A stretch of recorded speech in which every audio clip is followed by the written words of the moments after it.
Hey Lemmy, how you doing, my friend? Long time no see you.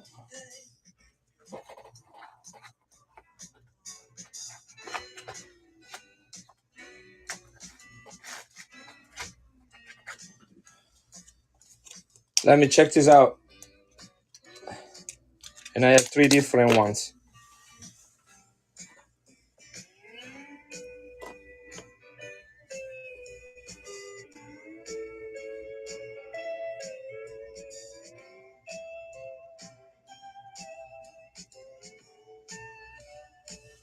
There was a guy in Pittsburgh. He had three tubes of this, three tubes of five old five marks, and he let me handpick the best one, and I got about 10 of them, and I have only three left. I wish I bought all the tubes.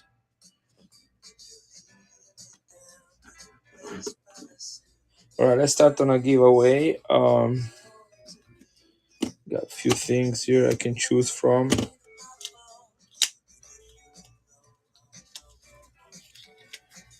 Yeah, I had. I think the one I show you is a Bayern, and then I have two Prussia ones. There's all beautifully toned and hand picked. This is a 1903. And this is a 1899. This is also Prussia.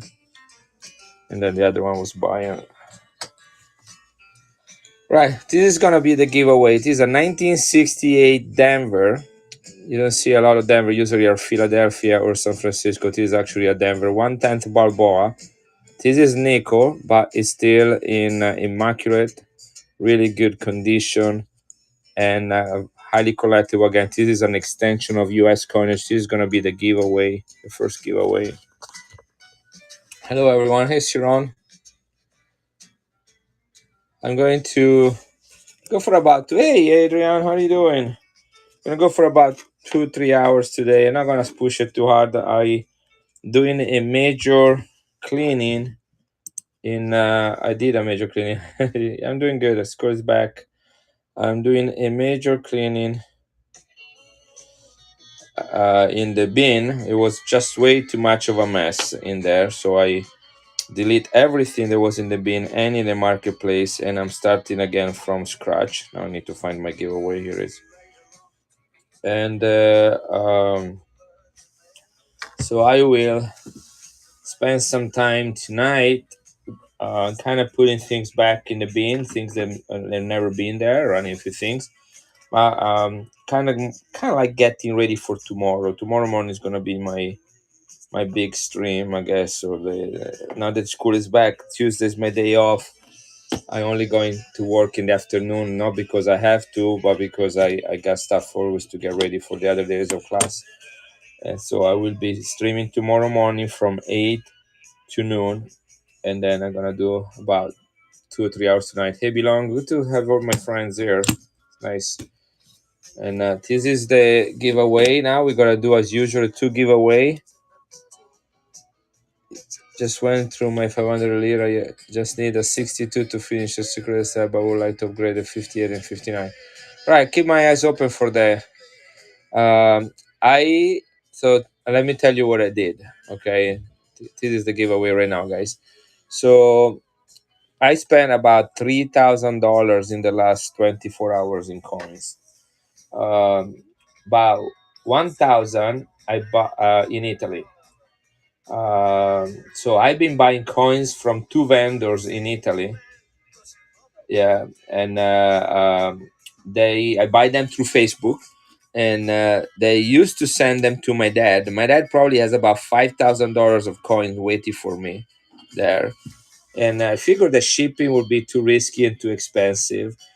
But both vendors kind of suggested that we should try to do an international shipping, which would be a huge game changer. I still spoons from the Vatican. Cool. And so in about 2 weeks, 3 weeks, I should be getting about £2 worth of coins. No, that's too expensive, FedEx. We're gonna try certify international mail and see how that goes. Uh, this one, do you guys remember Tuesday? This guy right here, do you remember him? He was in Pittsburgh, and he came and stayed at the booth of Vanguard booth for a while, and he's a good friend of mine. So he signed it, and he gave me a sticker with which I put is right on the coin, on the bill. And this is also a serial number that could be used for a birthday, 07/12/2015. So if you know anybody that is born on either the 7th of December or the 12th of July, that's one of those cool days, those cool things. He gave me this as a gift, and yeah, great kid. Nothing too fancy. I like to keep it here. And then there is a wall of $2 bill there. This is an uncut eight bills frame. This is a $2 bill. That is $80 if anybody want it with the frame and all. Is for sale. So anyhow, um, so anyway, I should be getting that's talking about to Adrian by everybody else. And one of the things that is getting in these 2 pounds of coins are a bunch of uncirculated 500 liras from pretty much many different years and so on. I've been buying those by the lot, and like 50 at a time. This guy is a coin seller in Italy, so he gets his hands on a lot of coins that maybe in Italy are too common, but in other parts of the world they are not. No, they stay about the same. They stay about the same. Actually, I'll be able.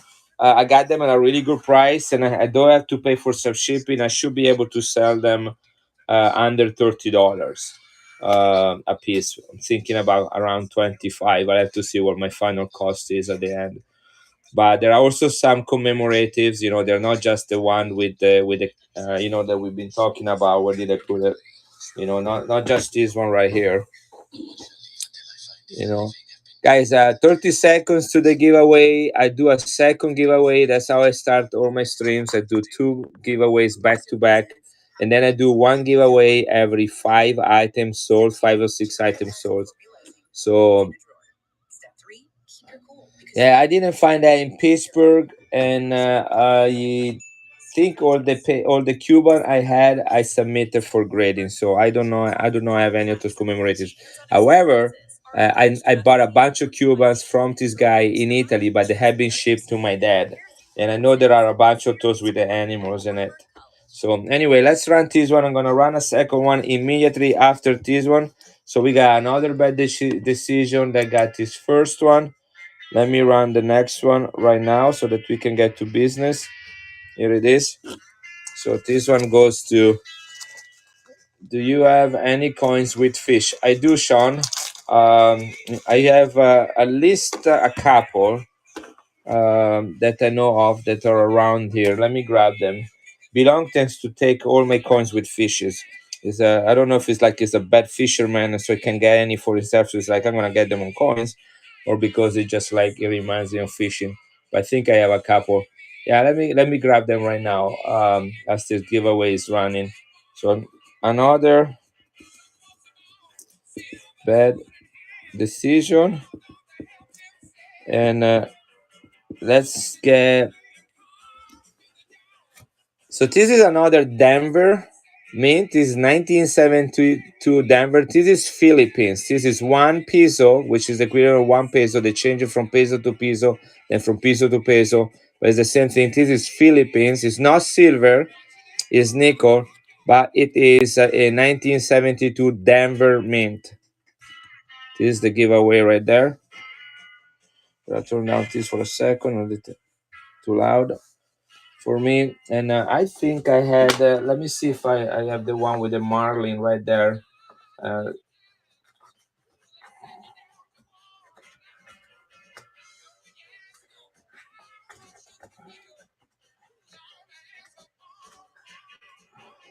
and another German one right here.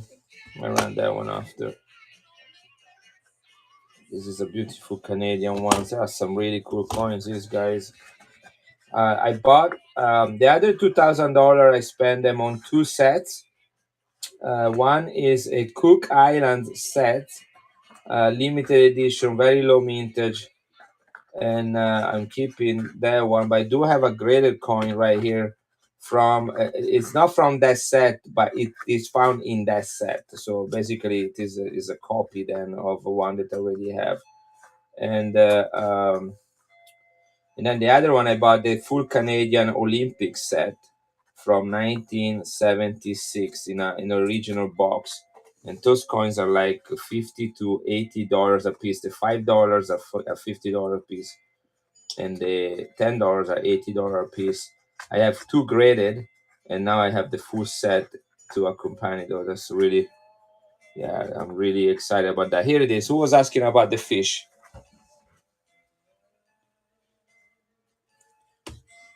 Check this out.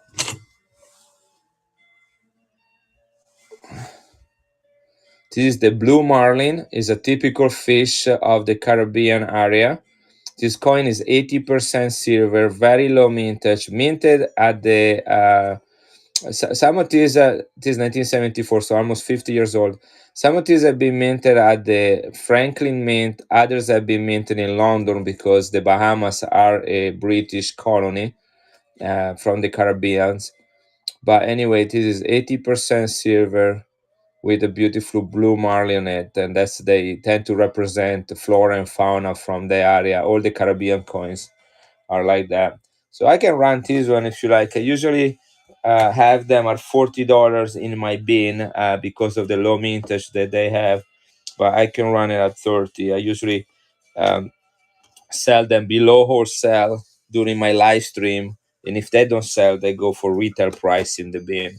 And believe it or not, I make almost more money from the bin than I do from live auction because people just come in, they don't want to wait for anything, just play around with the bin and love to have some stuff there. But now I remove everything from the bin. There is very little left in there, and I'm kind of to repopulate the whole thing.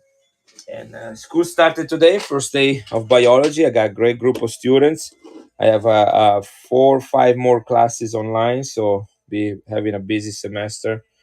Only way I'll be able to hang a blue marlin on my wall. Yes, probably the cheapest way. I heard they're pretty expensive to fish. Guys, these coins from the Olympics of 1976. I have a few spare ones. As I say, I bought the complete set in the original box, which I'm keeping in my collection for a few years. But I have several of these ones. These are spectacular. They are incredibly work of art. Gradable, mint state, high grade and high silver content. They're all sterling silver and only 100,000 minted of each one of them. 5 seconds, guys. Face to face for biology. Face to face for biology and microbiology. I do that online. And I do mail them bacteria. I lick the envelopes and then I send them to them and they get the bacteria from my mouth. Just kidding, I don't do that. So this one is Resell Hawk. Congratulations. Resell lot. Yeah, the hey Jojo, the Canadian coin has a last. I don't know how they make those one, but they're so different than all the other coins. They look like sleek, that I don't know how to else describe them. But resell coin, you get this Filipino coin minted in Denver. United States minted coins from through the U.S. Mint, not through the private mint, the Franklin Mint, but through the U.S. Mint, the same place where you get your own dollars, your own half dollar, your own quarters. They mint the coins for 41 countries, all the way up to the 80s, and so it's kind of nice to have this extension of United States coinage. Where is my marlin? Did he swim away? Here it is. Let's do this one again. Good. No problem, resale. Thank you for being here. I'm gonna run this one. You got a lot of details written by whoever owns this coin. I love when I find flip like this one, guys.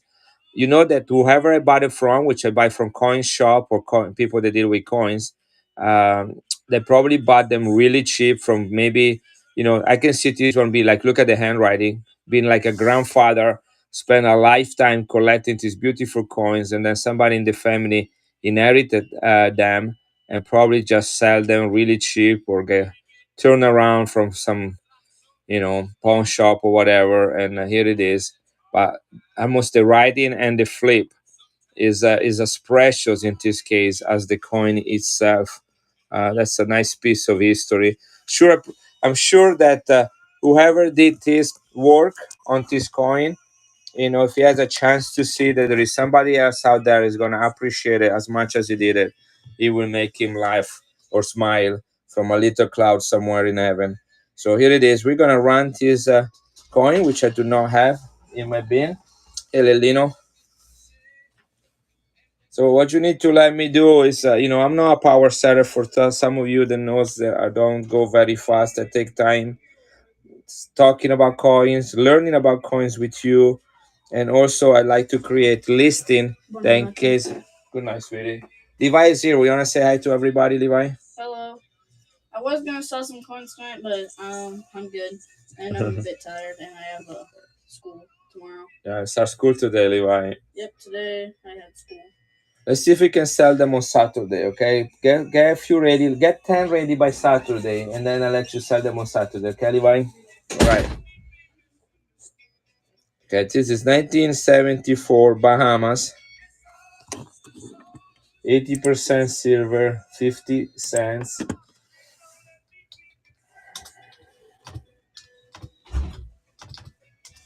This is one of my favorite coins. I always buy them. Every one that I can find, I always get them here. The 10 cents also has some fish on it. I need to see if I have any of those. Let's see, what is this one? Oh, that's not the 10 cents. And if I have a 10 cents around, I'll be happy to run there as well. That's also a fish on it. But let's do one thing at a time. This is 1974. That's the first year of mintage for this coin. Only 94,000 minted. Um,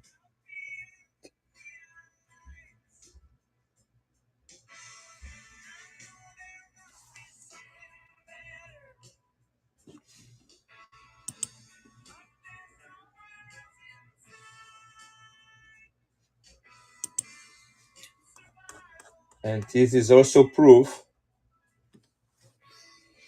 And guys, Levi is gone. If you have any questions, I like to talk about pretty much anything, but especially coins. 1974 Bahamas, 50 cents, 80% silver. Franklin Mint. The mint and more proof. That's in from 1974 onward. Adrian MC Guido. Only the proof had silver. That means that the other one that were not proof were nickel, which were meant for circulation. And so, in places where there is a very low number, where the population is low, you would tend to have fewer coins meant for circulation than those that would go into proof sets, because proof set would go worldwide as a collectible, while for practical purposes, the one that goes into circulation would be proportional to the number of people that live in that country. That's a great question, C-Trip. I believe the reason is simply that it's not as accessible. Okay, if you want an ASC C-Trip, you just go pretty much on any website. You go to the US Mint website. You go on some of the Whatnot, eBay. Hey, Baki, and you can buy as many of those as you want. There is no limit. Just basically the credit card. Your credit card is the limit. Hey, Freeman, Stampede, how are you doing? But if you want to buy Mexico silver, you have to be a Mexican citizen, and so which means that there is this extra option. I'm not saying that it's hard to get them. You can still get them, but you kind of have like an intermediate step, which is somebody that can access that for you for the U.S. market and bring them here in the United States. That's, I think, the main reason why Mexican silver is one. I want to say is so expensive, but it has a little higher premium than let's say a Libertad compared to a ASA. The silver is the same. 40 years of Libertad, only about 34 million ones. Yeah, the other thing very good. I mean, the mintage is also lower. That's correct as well.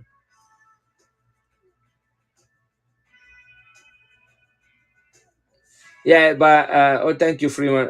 Citrip, that's also in the case of the 1 peso. I think is misleading information. I think people tend to sell them as a silver coins and not explain or emphasize there is only 10% of silver. In fact, I hate that coin because I consider is worthless, almost. All right, let's run this fish before he runs away. This is the blue marlin. Yeah, even less than that because we refer to junk silver as 90% silver, like the 1964 and before, which, other prefer like me, we prefer refer to it as constitutional silver. Um, but anything with 40% or less silver content, including the 1965 to 1970 Kennedys, everything with 40 and less is referred to as clad or billion, Billon. That's is how they refer to. So it's a low silver content.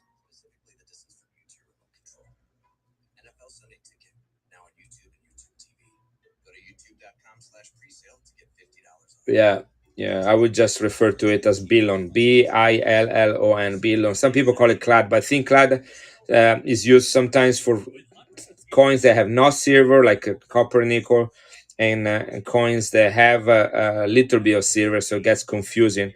I prefer Billon for those that have 40% or less silver, and clad for those that are only nickel based. So here it is, finally ready to run the 1974 Marlin. As you see, I don't go very fast at all. So it is in the bin at $40. I'm gonna run it at 30 if anybody wants it. This is a proof. It's a low mintage and it's minted in United States and it's a beautiful coin. I mean, let's not forget that. Here it is. It's running right now. 80% silver, only 94,000 minted. First year of issue and minted in United States. The FM stands for Franklin Mint. That is the mint facility for this coin. The 50 cents and the $1 in this series are both 80% silver, and then the $2, which has the pink flamingos, and the $5, which are different commemorative images on it. It changes almost from year to year. They are sterling silver, 92.5% silver. Shambo, thank you. You're also a new buyer from me, so I appreciate that. Welcome here. How long have you been on Whatnot, Shambo? Is it a month, weeks, days, 1 hour ago?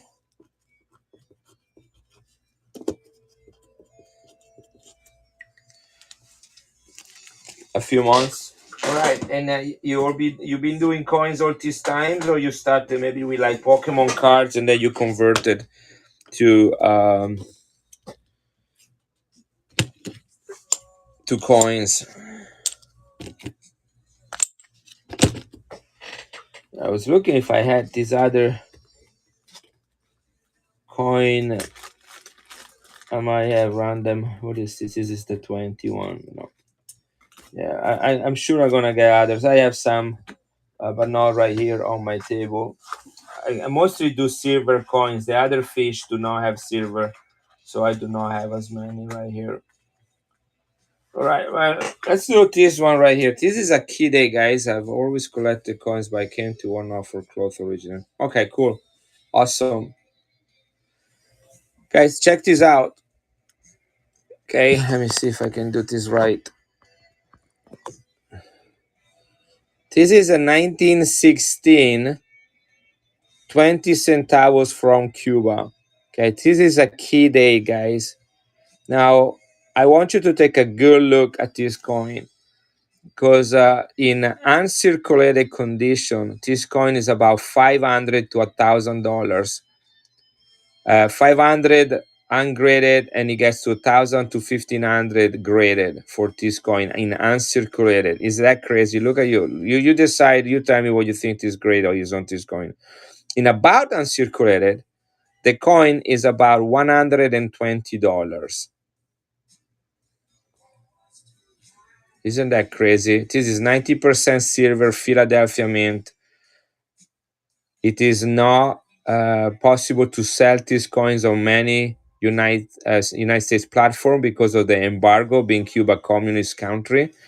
And so if you go to eBay or Mercari, you will not be able to find them, which also makes it really hard for this coin to find comps because there is not a published history somewhere of what this coin has sold in the past.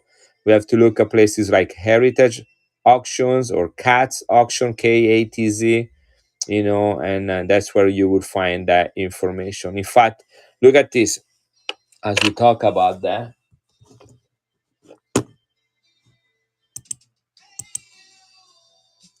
Here it is. Come with me a second. Hey, it's JD. How you doing? Crosson, welcome. So that's the coin that I had in my hand right there. Okay, so it's not much worse than what you see right there, but this is 1915 was the first year of mintage. Okay, Philadelphia Mint. Right, this is the 1916, which is right there. So here we have, so we got 1915, here is 1916 right there. Look at that.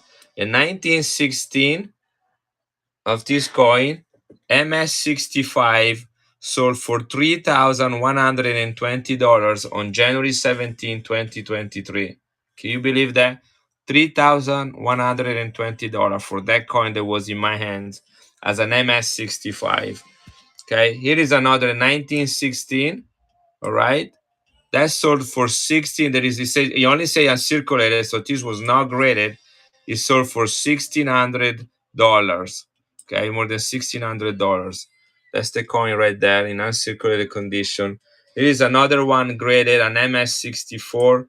This one for 432, and that was in 2021. Okay, so that's more than 2 years ago. I mean, just an incredible, expensive coin. Again, this is a key date. And where did I put it? Here it is. Okay, I was misplaced that. All right, here is the coin, guys.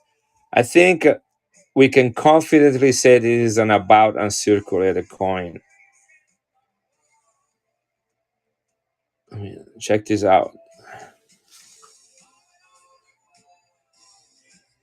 Look how clean it is. Clean as not that it's being cleaned, but it's like fresh. Using the language of kids today. Look at the rim and the edge.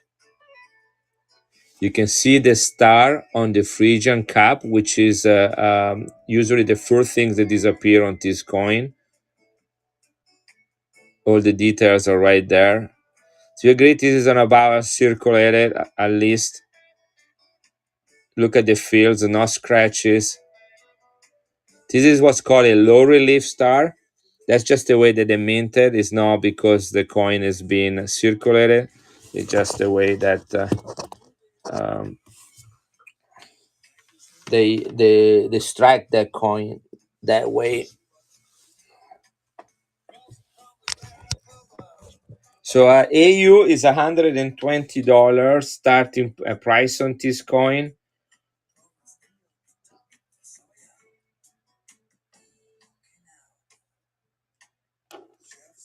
I have it in the bin at that price, but I'm gonna run it substantially less than that. In fact, I'm gonna start this one at about. I'm gonna start this one at $80. Let's do that, which is not far from what I pay. And these Cuban coins were very hard to pick up at the Pittsburgh conference. Hard because they were hard to find, and hard because they would require so much money to commit to them. And I do not want to have them sit around too long. So it is in the bin at 120. I'm gonna run it right now at $80 for 45 seconds. If anybody wanted, you guys saw the prices and what it goes for. Here it is. Be the judge yourself on the quality of this coin. This is the 1916, and we haven't even mentioned the toning, the goldish toning on this coin.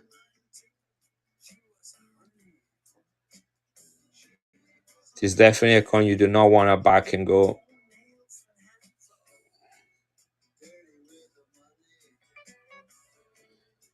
Now, if it doesn't sell, it's okay, but at least you know where to find one if you ever change your mind. You know where to come back for it. It's ridiculous because this coin costs almost as much of a 1933 or a 1934 peso, which is the bigger coin. You know, is their monster coin.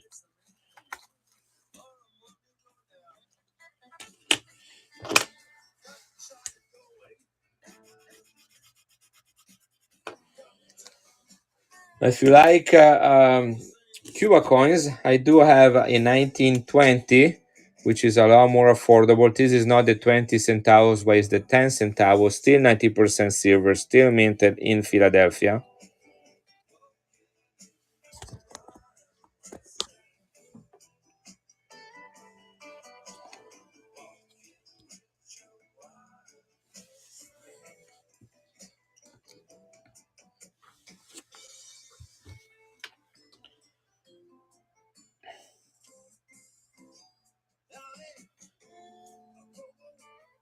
Let's start this one. I can start this one at $20, 45 seconds. Here it is. This is running. This is 90% silver tone, 10 centavos from 1920. This coin is over 100 years old from the country of Cuba, and because of the embargo, we cannot find these coins very often in United States. In fact, I heard at the Pittsburgh event, Whatnot had a booth there, and there was rumors that Whatnot is actually contemplating not selling these coins on this platform anymore. They already got rid of the World War II German Nazi coins. Now they are outlaw on Whatnot, and this might be next in line. Hopefully, it will not happen. But here is your chance if you guys want these coins. Here's another coin I recently acquired that I'm willing to depart. This is also a keep the change. A, you give me an A. Get them while you can. Thank you. Here is another nice coin. This is 72% silver. You can read it right there. I'll do a German coin after. Okay. Hopefully, it didn't drop in the toilet. Um, but I'm gonna do a German 5 mark after this coin. Let me pull one up. Here it is. I'm gonna do the 1903 Russia 5 marks, 90% silver after. Now this coin is quite unique. This is Ecuador. Okay, Ecuador, as the name gives for the country, stands on the equatorial line that is close to Central America, and this is the Republic of Ecuador. This guy right here, let me put it out. I have this. Is considered a South American hero.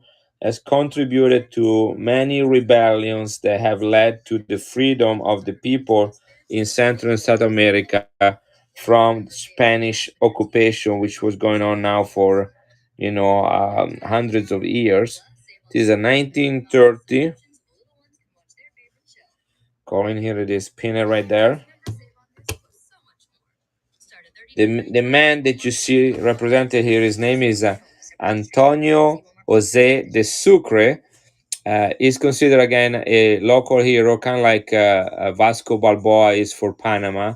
And interestingly, just like Balboa has given the name of the coins, when you look at the Panamanian coins, you talk about one Balboa, five Balboas, and Balboa is the last name of that guy. And in this case, we have the currency is Sucre, which is named after this man. So he's considered a hero in many Central and South American countries as is a what is called a libertadores, like a man that provided freedom. Now this coin, if you don't know if you can read it right here, it says PHILA USA. That means it was minted in Philadelphia, United States. It's 72% silver and is in great condition. I think this one is another AU. Look at that. You can see all the hair. Nice sideburn on this guy, by the way. Great coin, collectible, an extension of United States coinage. It is silver, and they only minted 155,000. They minted this coin that I have in my hand only in 1928. They mint 1 million. That was the year that they had the most. And in 1930, which is this coin right here, they only minted 155,000, which make this coin, the 1930, harder to find. In fact, they say there is a statement from the Bank of Ecuador that states that in 1945, most of these coins disappear from circulation, which means that it wasn't the bank that retired them, but the people start collecting them and stop spending them. This is 1930, so if 1945 would have been 15 years after, so probably the silver content and the low mintage would make the people, whenever you find them around, to just keep them and hide them away. Well, here is one of them, guys, and it's listed for only $35. I'm gonna run this one for 28. This is again an extension of United States coinage, and it's going for 45 seconds. This is silver Philadelphia mint, only 155,000 minted. 1930 is the rare year. 1928 is when they had 1 million. If you guys are interested, here is that coin. Maybe Monday night is not a good night to buy coins. Maybe people just spend a bunch of money on beer during the weekend and now they're broke and it's like, hey, I can't really buy anything else. But here it is. I thought this was a neat coin. That's why I bought it. And I started, look at the rim. It looks like it has a lot of details of being an uncirculated coin, but it is priced as to be a AU. You just never know. I'm not quite an expert when it comes to circulation. I can just tell you how good a coin looks, and I look at some details. It was an interesting coin. It got a lot of history attached to it, and that's what makes it a special coin. Now, these coins right here are massive. This is the size of a Morgan, which I believe I have one sitting around here. Here it is. Okay, look at these two coins next to each other. You see that? Same size, same silver content. This is 90%. This is 90% silver. To give you an idea how big this coin is. This coin is from 1903. This is predates World War One and World War Two, which makes it quite amazing because if you think about the recession and the economic crisis that hit Germany in 1923, where people had nothing to eat, to have coins like this survive and not matter for silver, that is amazing to me. This is a really nice. I handpicked this one. Again, I had 3 tubes available to me of these coins on the table that I was visiting in Pittsburgh at the coin show. And the man let me open each one of these tubes and pull out about 10 of them out of about 60 total that I wanted to. So that's nice because they all had the same price, which were not cheap. That's why I only could buy 10 of them. But to let me pick the best one, that's really nice. Hey, Overtime Coins, good to hear from you. You still need to send me a picture of your MS-67. You know that, right? Now the toning is also great. This is Emperor Kaiser. That's the name they go by. Kaiser is the same word for Tsar or Caesar. That is German for emperor. This is William II. And at that time, Germany was kind of like a confederation where each state that make up the country of Germany had quite a bit of freedom and autonomy. And they minted their own coins, all right? They minted their own coins. And so this coin in particular is from the state of Prussia, all right? And so this is written right there in Germany, Prussian, right there. I collect. They have the 1, the 2, the 3, and the 5 marks.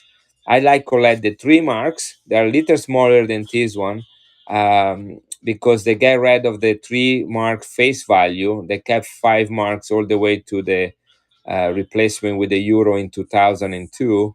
But these coins right here This particular design and the different kings and emperors are only typical from the end of the 1800s and the beginning of 1900s before World War One. The toning is spectacular. This is 90% silver. The quality, I handpicked the one that had the best rims, the best hedge, the best lettering, the best eagles. The mint mark on this one is the letter A for Berlin. Beautiful color right there. And I do not have this coin in my bin, so I'm gonna take a minute to run. I'm thinking about starting to show. I already started building a little bit of inventory for it. Hey, overtime coins, if you want to, let me know. I'll send you a link. It's a referral link where I become your sponsor, and then I can also put a good word for you and provide some mentorship. So just let me know, and I can send you the link that you need to the sponsor link if you want that. Okay, so here it is. Just send me a personal message unless you already have it. Um,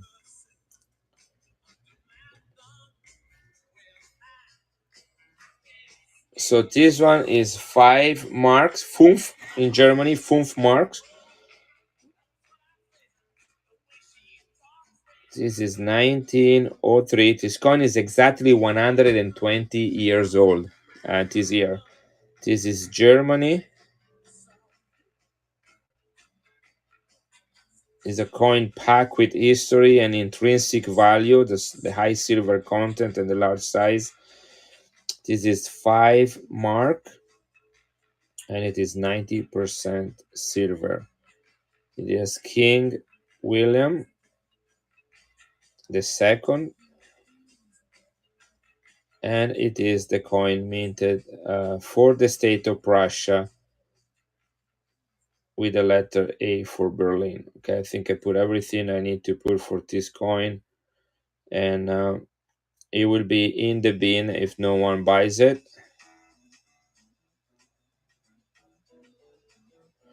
These coins, as I say, are not cheap.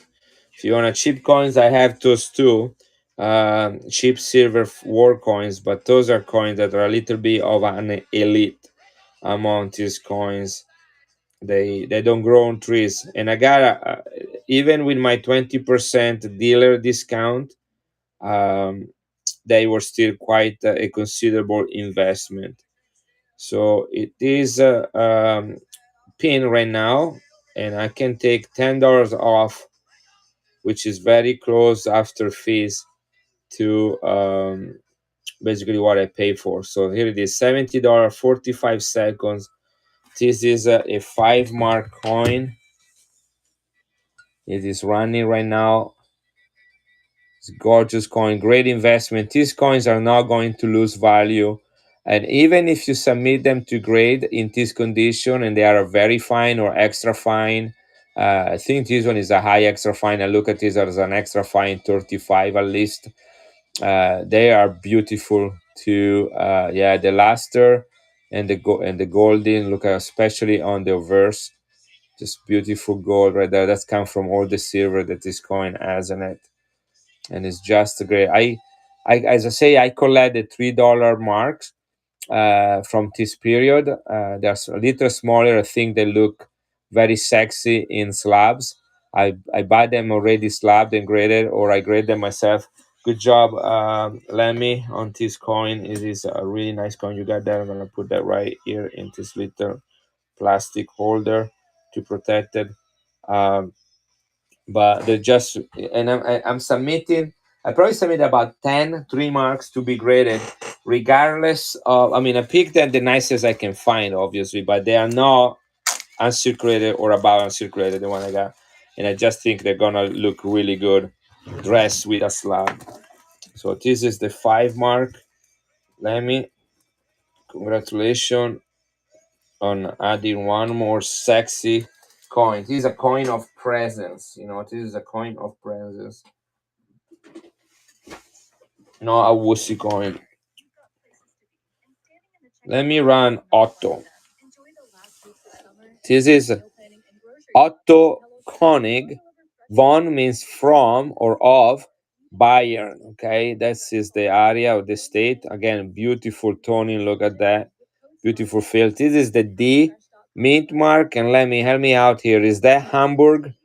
I believe that's the Hamburg mint mark. It also depends on the period of history. Sometimes the same letter, Munich. Thank you for helping me out with that. They have so many mint facility.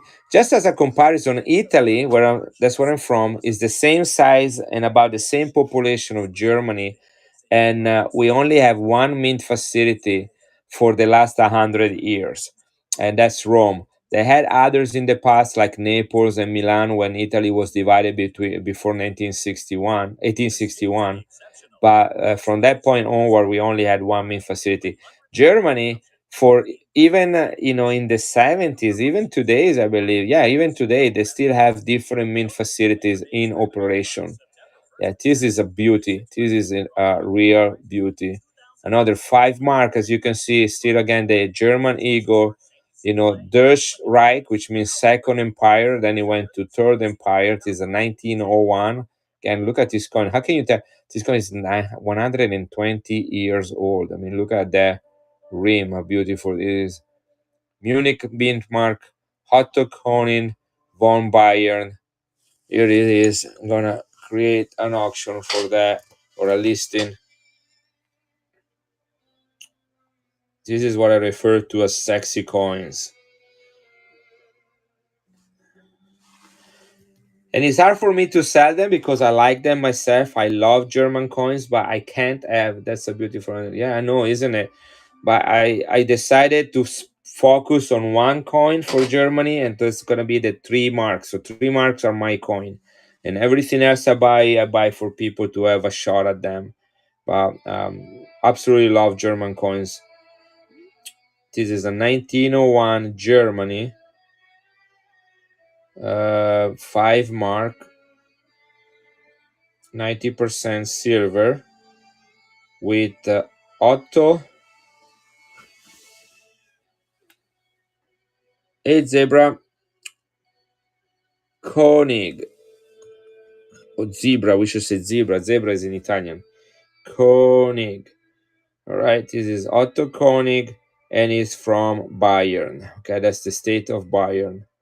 And the D mint mark is for Munich. Thank you to Lemmy for reminding me that, so I don't have to look it up myself. All right, here it is.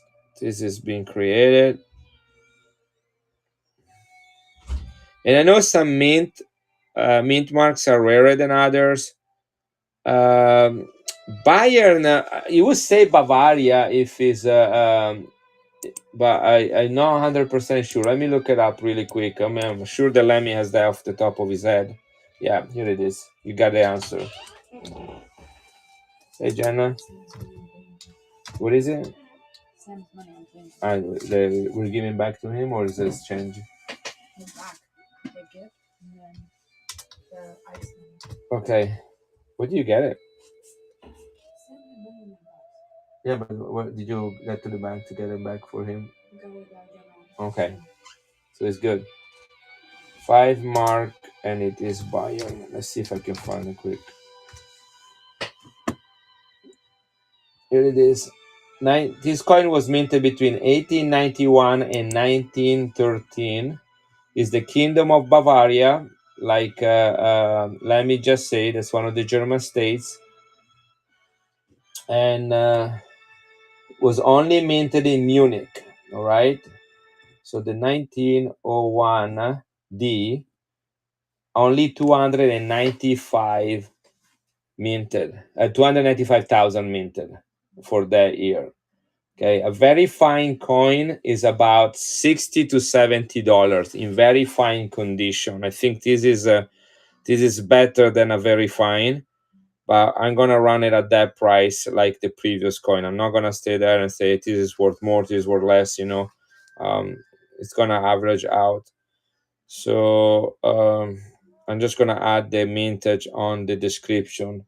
That when you get the coin, if anybody's gonna buy it, you're gonna have this information on it. Here it is. Okay, I'm ready to run this coin again, guys. You see, I'm as slow as a snail.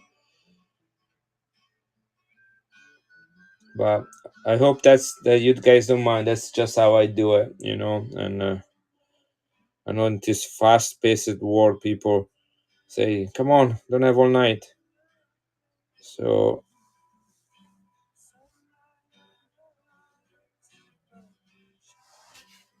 where did he go? Ah, made a mistake. I don't want in there.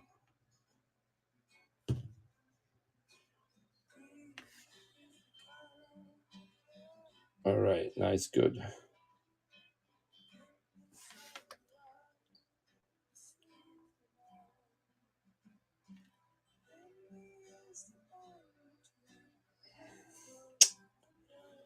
Oh boy.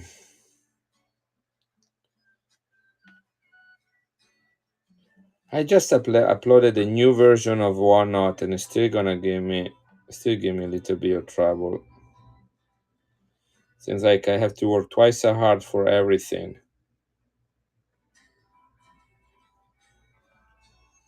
All right, here it is. Okay, all of that just because I can start it at $10 cheaper than what it is. All right, all this last minute of work. All right, it is running.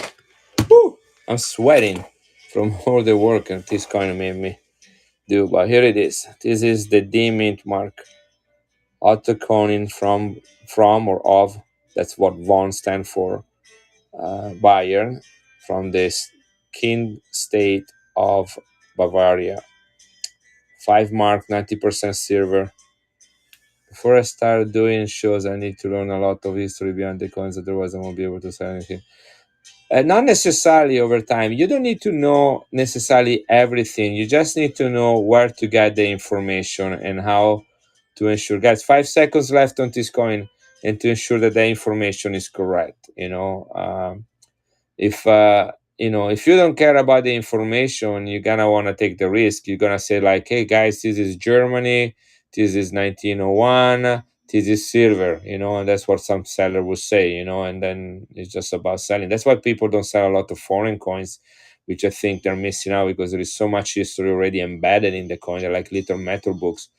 But if you want to take a little bit, the other thing is this one, like you, and this is a suggestion for anybody that is a seller. uh, yeah, but you get a lot of the information online too. Again, NGC, Numista, yeah, eBay. There are a lot of places where you can get some information on these coins and more. I mean, that's just like the most common ones. But one things you can do is that, especially at the beginning, is not to rush it. There is a learning curve that can be very overwhelming, and so the first streams you should focus on having like between 8 to 10 items, and you can research those items before. You can see, look at my description of this coin I have in my hand. I you create a description, you add some details, and you can write everything that is relevant to that coin into that description. So it's there for you and for the people, and then just you kind of restate that, and you read that aloud. And that way, when you print your package slip that goes to the buyer, they get that information that you see there printed. And because they're going to get this coin in 2 or 3 days and say, why did I buy this coin? What was so special about it? Okay, no buyers for this one. That is okay. But we learned about it, and we had a chance to admire it. Here's another German coin. This coin is 150 years old. Next year will be 150 years old. This is 1874, 1 mark. This is Germany. I'm gonna buy something for you. Okay, all right. Don't sweat it. Right, send me a message. You know how the system works here on, right? Is I'm here to. This is kind of like a window, like sometimes we sell, sometimes we don't. Now this one has a little bit of circulation. Again, remember this coin is 150 years old. I'm trying to see if there is a mint mark I can read on this coin. I cannot see any.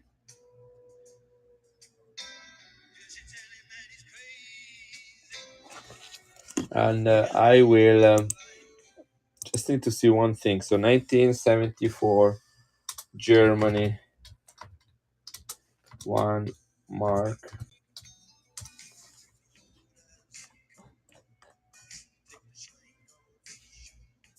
It's not. Oh, it's not 1974. Sorry, that's 1874. 1874. Little different. Only 100 years different. Here it is. Yeah, that's what I want. This is 90% silver. They reduced the content of silver in the 20th century to 83.5%.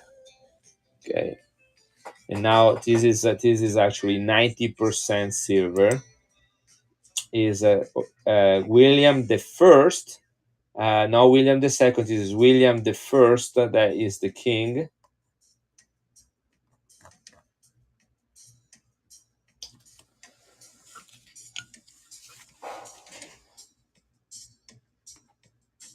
I'm gonna turn on my microscope on.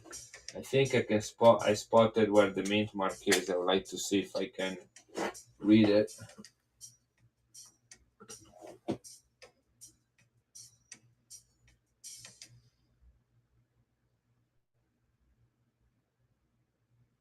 No, there is a lot of wear and tear on the edges.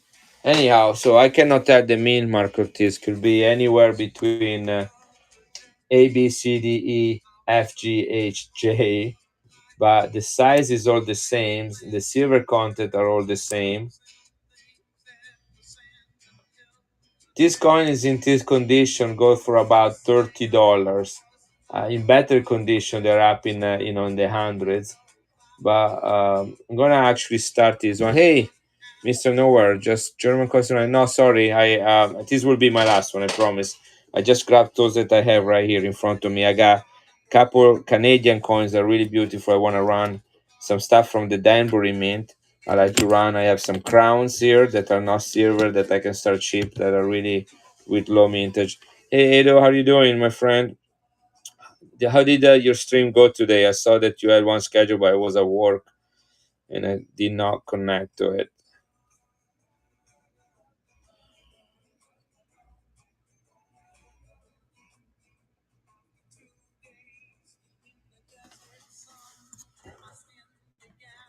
Now, all these coins, all these marks right here, no matter what year, they all have a very low mintage. Good, and I didn't do. I'm gonna try to do it. Okay, so you skipped it. All right. Which I just started. I'm gonna do. Oh, I don't know. It was a schedule, so I don't know why. But I'm gonna go until about 11:30 tonight. Then have the time to prepare whatever package, and then tomorrow morning I'm gonna be streaming from 8 to noon. Um, Ethiopia. I have Somalia graded, and I do have Liberia, Africa.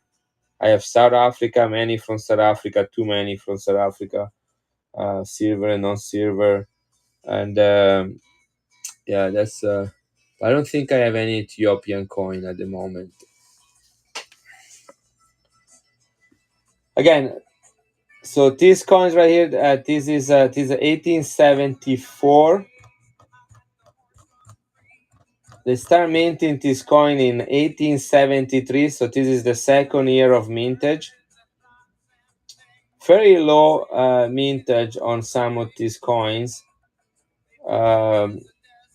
So I'm looking at comps, and again, it looks about between $25 and $30. I'm gonna start this one way below that because again, it's a little bit more circulation than others. So here it is. I'm gonna start this one just twice the face the melt value. Okay, so here it is. This is going for $10. This is a 150 years old coin. Next year, this is a 1874 Germany, 90% silver, 1 mark, going for $10.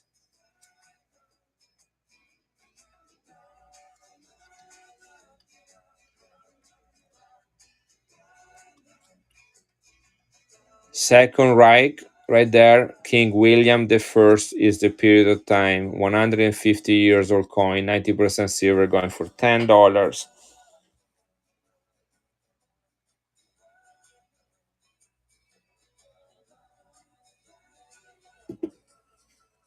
I say every 5 items sold, we'll do a giveaway. This is the, what is this one?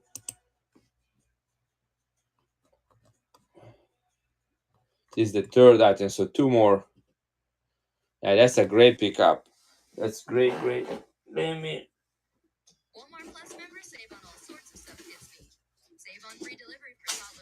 enjoy the advertising on my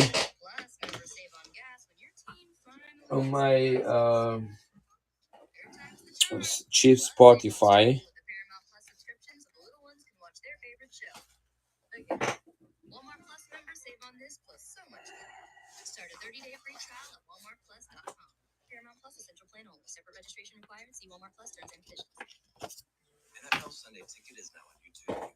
Your favorite commercial, guys? I have Cuba bills. Okay, I bought several of them when I was in Pittsburgh. This is a 10 peso bill. I have 10 of them. They are uncirculated, super crisp. Okay, there is not a single fold on these bills. Okay, these are perfect, no writing. They're totally uncirculated. There are 10 of them, and they're sequential in number. They go from 585 to 594.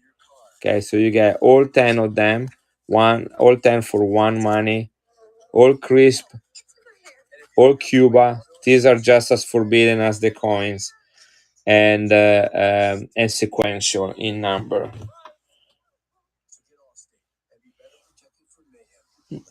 Where is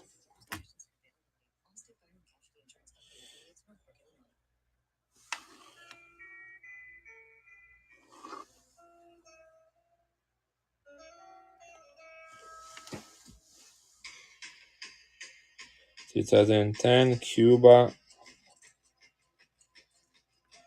10 peso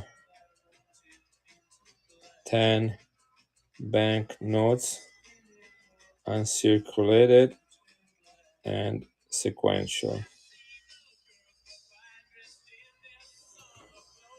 The number goes from 585 to 594. Okay, that's total of them. So this is paper money, and it's foreign paper. Now I can sell this one individually and break the sequence of this for about for this particular note. I can sell them between $25 and $30 a piece. I sell the older one for about $35. Those are circulated single notes with often they have some writing on it. They usually go for $35. This one I can do about $25 a piece. I'm gonna run them at $12 a piece. So again, this if anybody wants to buy the full lot. So the price, I'm gonna put a little higher on retail in the bin. I'm gonna put 150 in the bin.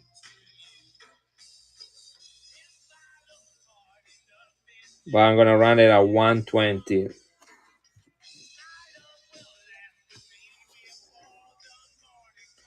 So you're gonna see appearing them on the screen for 150. Unless if you wanna pay the extra 30, then you can do that. But I'm gonna run them right now at 120. Here it is. That's $12 per bill. Crisp, uncirculated, and sequential. 10 Cuba notes all together, guys. $12 per note. That's half the price of what I would sell each note. You can totally do that. If you're a seller, you can buy this one and sell them at $25 a piece and double your money.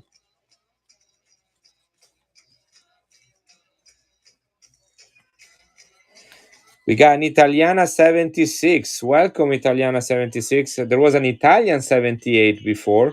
Don't know if you related to that. And then there is me. Anyway, Italiana 76. Are you new on Whatnot? I never saw your name before. Usually, every name with Italia, I pick them up. There's an Italia J too. Haven't seen him in a while. It's been really busy.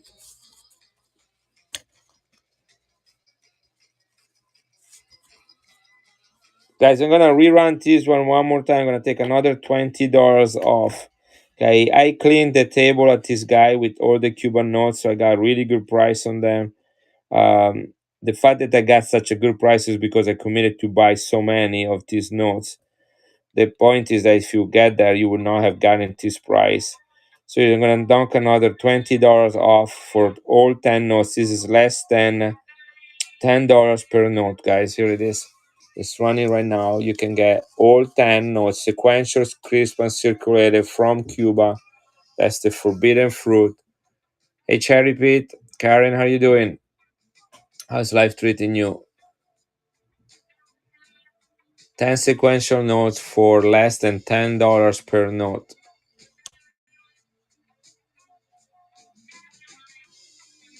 This is Cuba, people.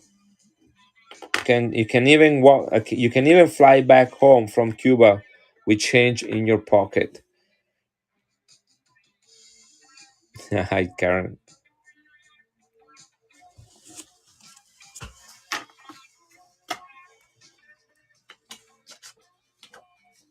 Good. Glad to hear.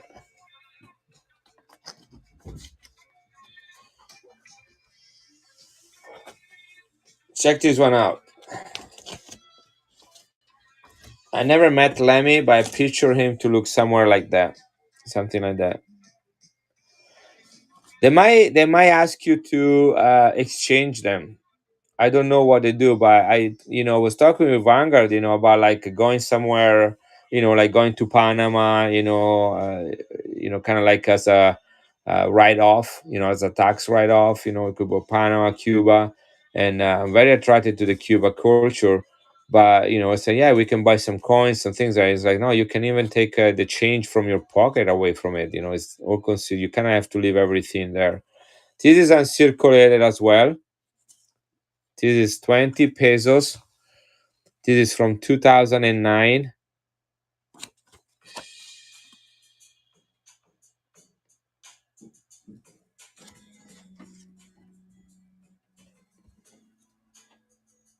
Beautiful note from Cuba.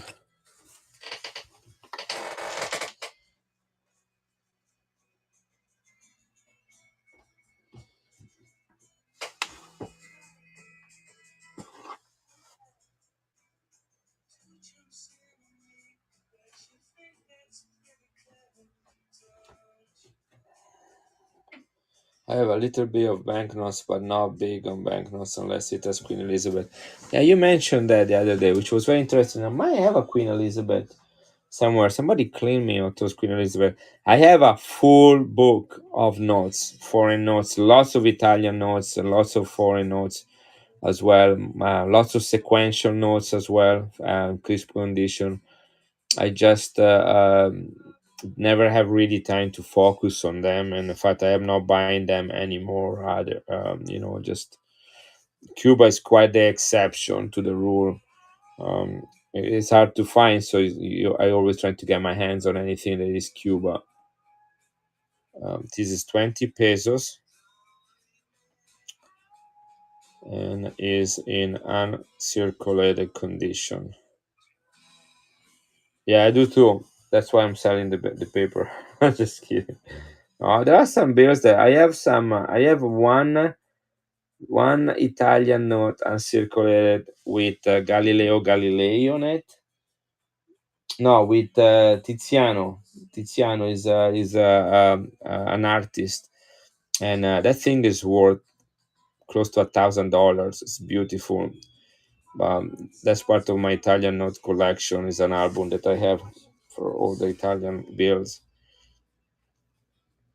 Okay, so this is another paper currency.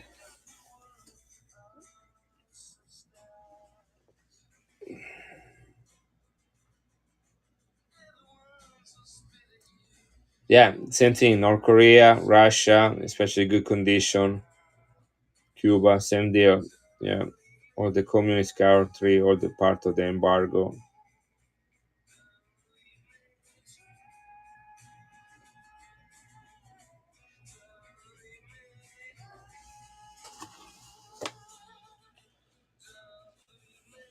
Okay, this is being listed,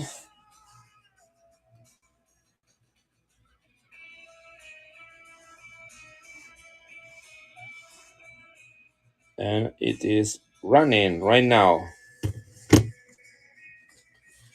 This is Cuba uncirculated, running for $19.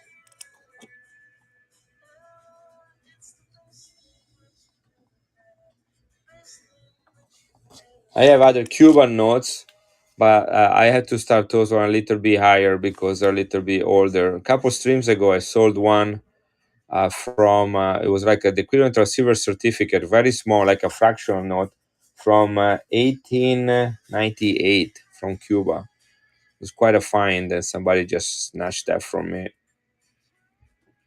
Hey, though, what you doing? You don't even know how to say Cuba. I always say Cuba instead of Cuba. That's how they say it there, and they say in Italy, but it's Cuba. Your first Cuba note. Let me did the same thing the other day. Bought a Cuba note, and it's like, that's my first Cuba note. I was like, why did you buy that? That's interesting. Yeah, that's your first series. I got a nice top loader, and it's a nice note.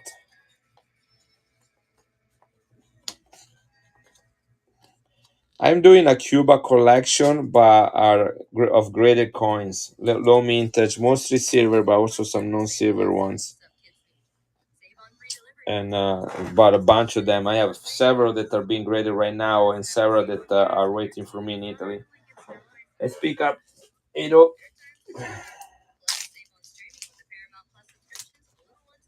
They cost less than some of those Morgans of yours.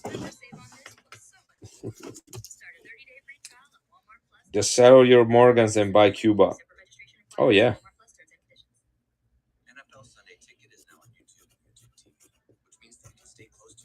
Edo. There it is. I'm gonna make sure that get not 2 pieces of cardboard in there, so they won't get ruined.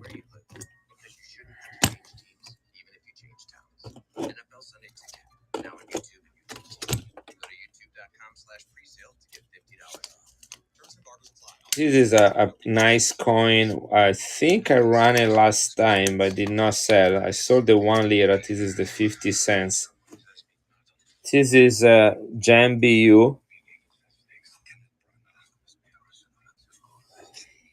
from the Vatican. This is a World War II coin. 19, see 19 right there, 42. Vatican was right in the middle of World War II, being within the walls of Rome, and Rome, being the capital of Italy, was the target of the German troops first, which they took over Rome after the Mussolini was killed and Italy turned their back on Germany, and Germany came in and occupied Italy, and that was also the hotspot for the where the heat of the battle was between U.S. troops and Allied troops, English troops mostly, British troops against the Germans. And right in the middle of all of that, there was the Vatican, and Pope Pius the 12 right there, PIV. This is a V is read as a U in Latin. Pius the 12, which means righteous. The word Pius. He was addressing the words frequently during those years of war to bring back world peace, and no one ever really listened to him. He was became pope right on in 1939, when the previous pope died. That was Pius 11, the previous pope, and there is a beautiful imagery on this side with what looks like to be Jesus Christ sitting on a throne, and in one hand he has a book. Let me show you what this book says. It's Latin, Evangelium. Evangelium means gospel in Latin, And gospel means the good news. And the good news is that Christ, the King, is crowned, overcame both spiritual and physical death. And then here you have a scale that is perfectly balanced. You see that? And then on one side are our actions and thoughts, our things we do in this life. And on the other one is what Christ does for us so that we can be cleansed from those shortcomings. And right here in Latin, you have the word justice divided into justitia, which is what the law would demand, that there would be justice so that we would pay for our actions. But because we cannot pay for our own sins, then somebody else intervene and redeem us. That's why Jesus is also called the Redeemer, because like when you take something to the pawn shop and then you go back to buy it back, to redeem it. That's what Jesus does. He is buying us back with his sacrifice from the consequence of sin. It's a beautiful imagery on this coin, which is as a gem BU. Hey Wilson 627 is the dove with a symbol of peace, and the crest of the Pope with the two keys representing authority and priesthood that Jesus allegedly gave to, and figuratively gave to, Peter. Beautiful coin with a lot of history, and it's right there from 1942 World War II. So I'm gonna put this one right here right now. This is not silver, this is nickel, but again, it's quite a nice coin, and it was not cheap at all. Vatican coins usually have a fairly low mintage, so I'm gonna run this one right here at $20, which is still a great price for a coin like that, and the history it has, and the fact that it's in this condition. But that's the lowest I can go. In fact, I'm gonna run it straight from the auction. I'm not gonna even put it in the bin right now. If I put it in the bin, I'm gonna put it there at $30. Again, because it's a gem BU. Graded these coins is gonna be about $100 to $120, guys. This is running right now.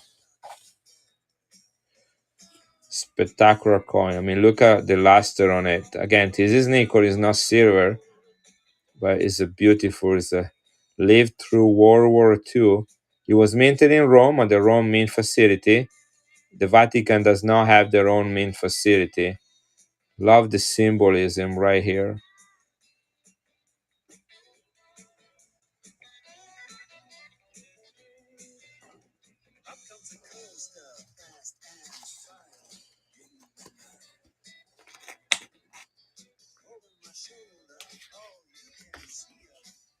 This is KM34, by the way, if anybody wants to know.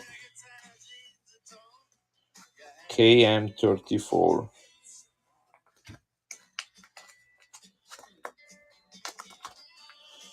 Yeah, it is amazing. I like that a lot. Not a little, a lot. Yeah, I got a little things that I can put in with it. That's the KM number.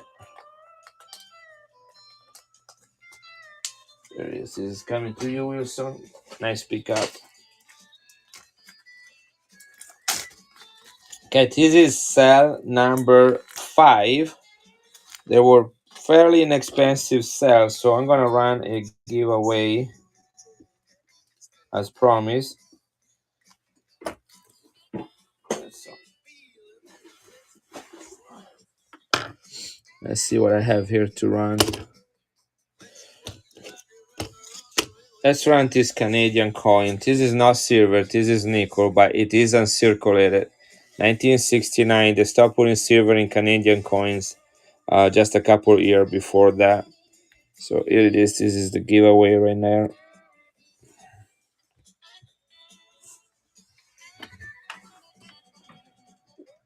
I know. Don't worry. If you have any special requests, let me know. I'll look it up.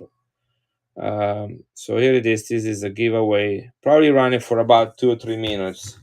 Not gonna run it for the full time. Gonna have to open my door. It's pretty hot in here.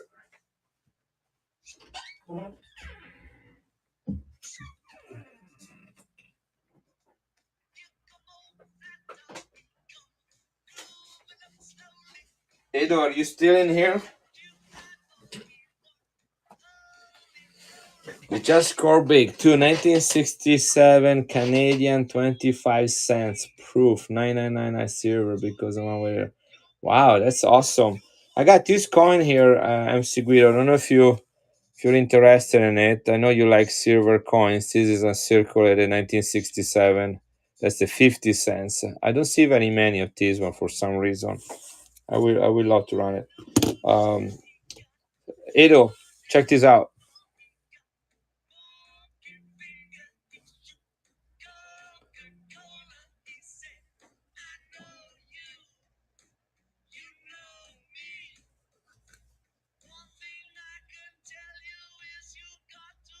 I have a lot that I graded myself. I bought the coin from a lot and got really good price on it, and then sent it in to be graded. I thought it was gonna be a AU58. It came back as an MS62. I graded in Pittsburgh. Gray sheet is $2,480 on this coin. I have two of them. One I'm keeping. This one I'm selling. The other one I just already put it in the safe. Same grade, both of them. Wow.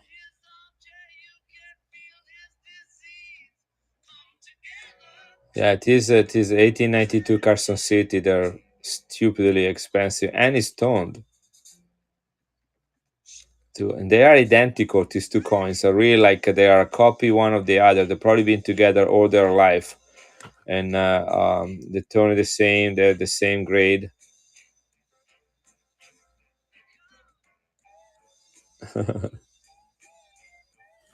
Anyway, yeah, I'm not particularly fond of having so much money into a single coin. I do not like that at all. Depending where I'm selling it, but I have that listed in a couple of places. The lowest I can go without fees is 2,200.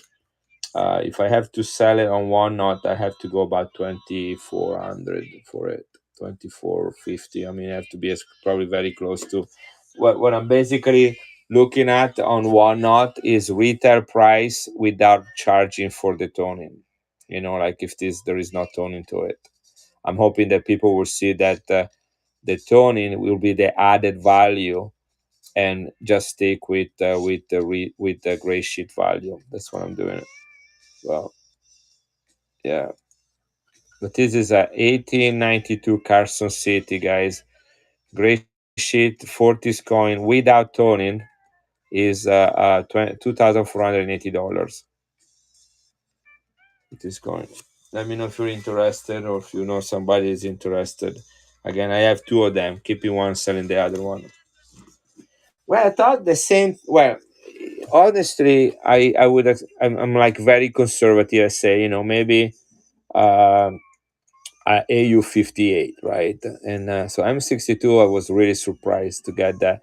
But if you look at the reverse, you look at the fields on this one, there is so much luster on it, and just a spectacular coin. I mean, look at that here.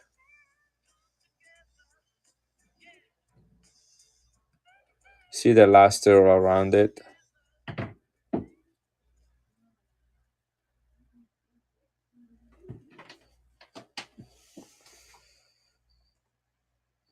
Yeah, I wasn't going after this. These are people that came to me and told me they got these coins from their dad, and they were without any money. They lost their homes, and somebody told them that to buy coins, and so they came to me with this box. Was a old medicine box from probably the 1950s, 1960s, and they had a bunch of Morgans in it and a few other coins. And so I looked them really quick. I didn't know. I'm not an expert on Morgans on anything, so I priced it as a regular Morgan. and never heard from them for 6 months. And then the lady called me back one morning and says, "We like to sell it to you for the price you offer us if I would still be interested." And and so I went there immediately, drop a check. Yeah, there was a gold coin in it and a payment value on the gold coin. And so no, it was a good find. Once in a while, the nice things about this business is that sometimes there are true gems and treasures. Eagle, nice pick up on this coin. Congratulations. It is not silver, but it is a really nice one. Look at that. Great details and circulated. I think I bought this coin from Cherry Pit. She was here earlier. I don't think she's still here. But I bought a bunch of coins from her. A lot of coins. I think I spent $4,000 on, on Cherry Pit.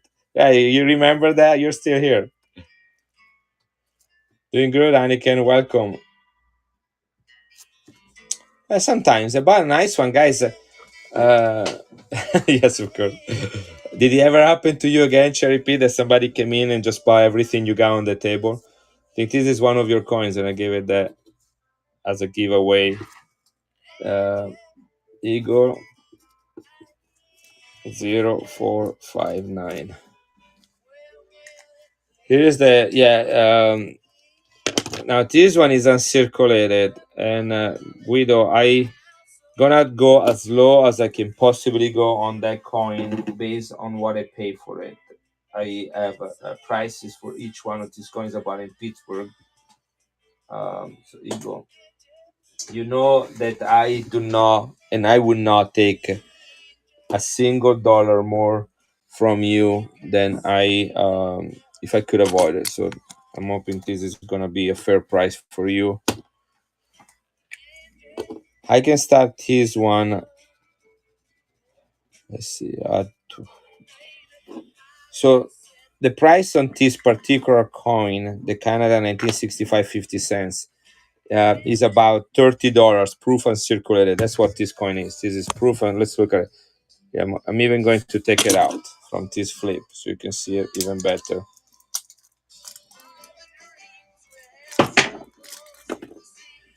And I will run it at 25. Look at that.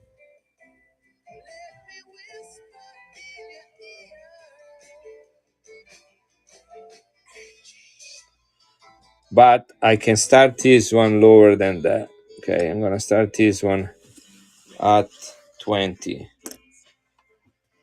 And with fees and everything, I'm right at where I need to be to break even for this coin. I don't particularly care about that coin, meaning I got a bunch of Canadian coin that was a not that I don't care, I love it, but these are the coins I like right here. See this is like some sort of varnishing they did it.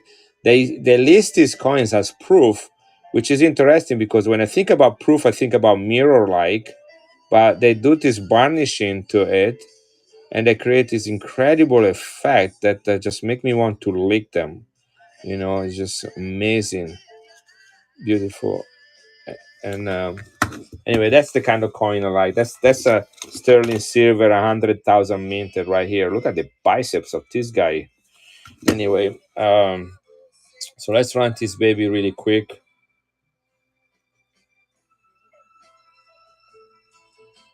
$20, 45 seconds. Start the auction. Here it is. I have a truckload of Morgans, Cherry Pit. I have only one that is not graded. All the other ones I have are in slabs. I have many that I actually keep for myself. I have a collection of Morgans, a personal collection, but I have about 20 Morgans that do not fit my interest level of interest. Like there's very specific Morgans that I collect. Saturday I had 5 Carson City GSA in the bin, and somebody came in and bought all 5 of them. That was quite So, hey, plumber guy, MC Guido got it, $23. Nice pickup. I'm going to find a little flip. I can put that in for you. This should work.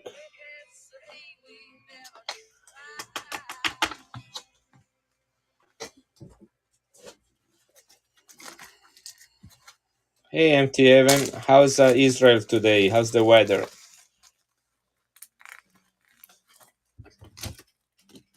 Hot. Is it humid? Usually it's pretty dry, isn't it? Here it's very hot. We have a heat warning until Wednesday where I live, with very high humidity. It feels like it's almost 105, and they tell people to stay inside. They even cancel some activities because of that. Some communities events. What were we talking about? I got distracted. Cherry Pete was asking about Mordans. I don't know. I mean, I got this one right here. Throw that on your scale.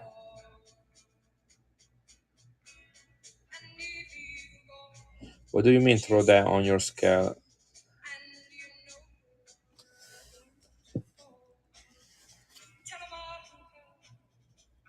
The coin? You want me to weight it? The one you just got?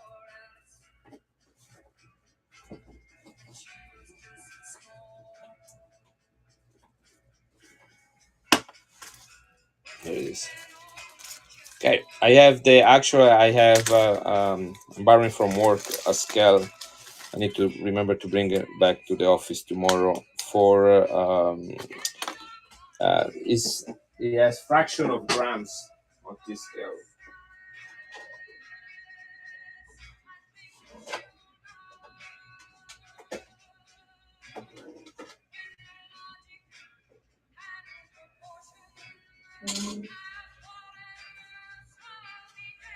This says 11.7.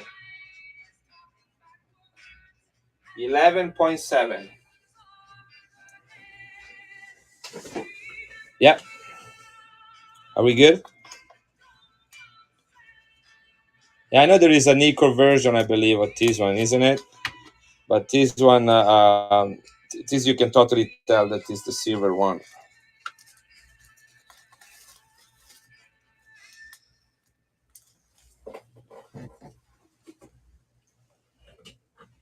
Okay, this is a Morgan. If anybody wants, I ran it once. This is a better date.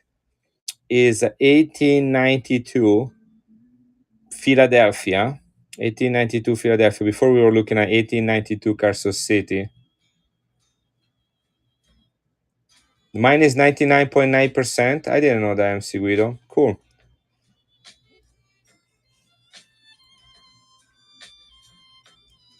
That's even better, isn't it? That's why probably I paid so much for it. I was kind of wondering why they were charging so much money. So anyhow, this coin in very fine condition is $60. We can look it up really quick together. It is 1892.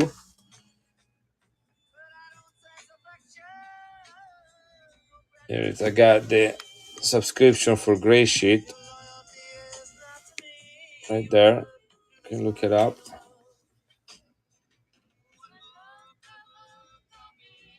Oh, cool.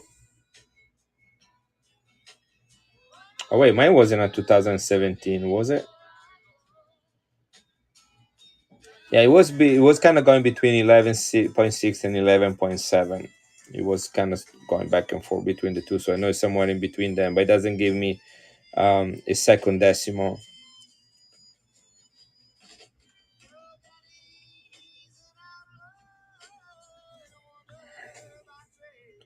So 1892.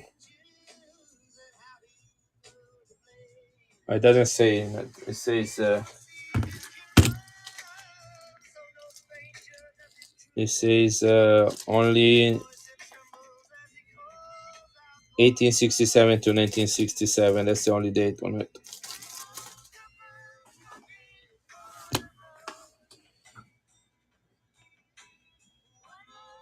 So dollar Morgan 1892 Philadelphia. Here it is.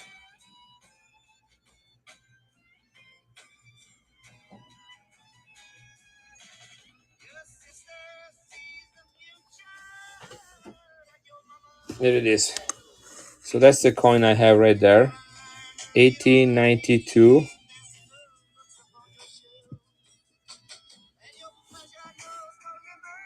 Right. Look, an MS-66 is $50,000 with our CAC. With a CAC sticker is 60,000, guys. Isn't that crazy? Okay, got it. So this coin in very fine 25 is $58. Very fine 30 is 62. I think it's actually probably a little bit higher than that. But here is the coin right there. This is it, the 1892. See, you see the poppy flowers, great details right there. The wheat, it's pretty good looking right there. I think this is probably a high very fine or low extra fine coin. What do you guys think? You're probably better. Edo, what do you think? You, if you still hear you see more Morgans than I do. Is this a very fine?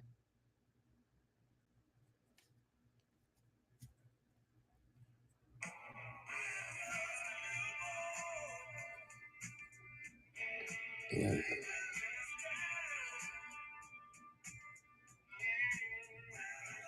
So a low very fine will be about 57, 57, 58 right there. Yeah. So anyhow, a nice coin right here.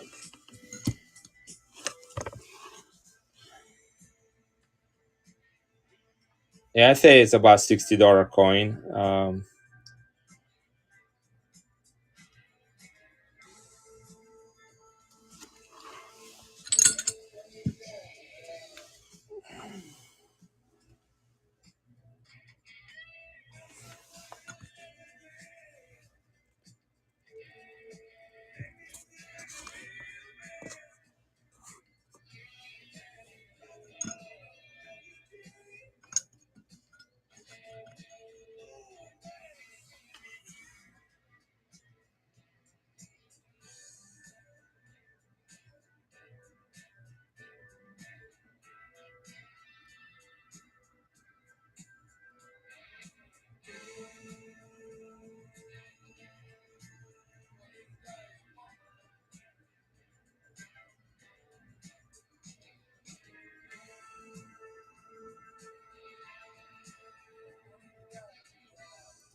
This is probably the cheapest Morgan I have for sale.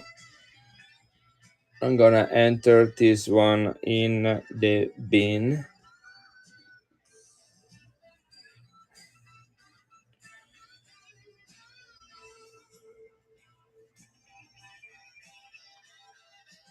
At retail value.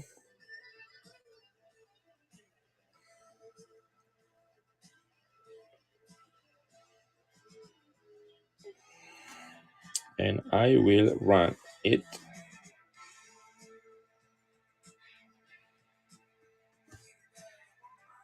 At $60, I guess. All right. Thank you, Cherry. I was gonna take a couple dollars off from that. I'm gonna send you this sticker from OneNote. That's my last OneNote sticker. It's gonna come there. Right. I want sticker on the coin, but I'm actually gonna put the coin in a nice flip for you. My last sticker. I got a pretty interesting coin here, guys, that I got at the Pittsburgh convention. You know that coins, let me get this one. Graded coins have quite a bit of a degree of subjectivity. So when you get like a coin that is, let's say, MS-66, Some are like low-end MS66, some are like high-end MS66, so some might be more close to MS67, some can be closer to an MS65.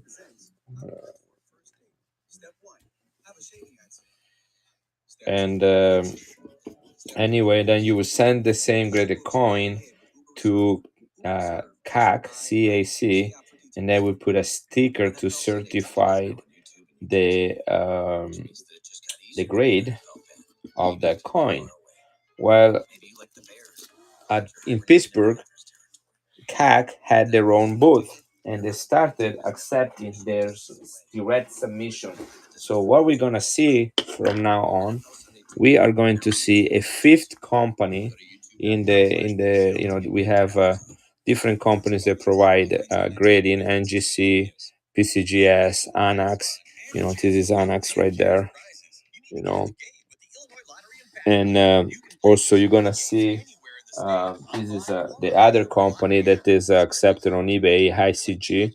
Those are the top four companies. Now we're gonna have a new player in the house, which is the CAC company. You can see this is what the CAC slab will look like, right?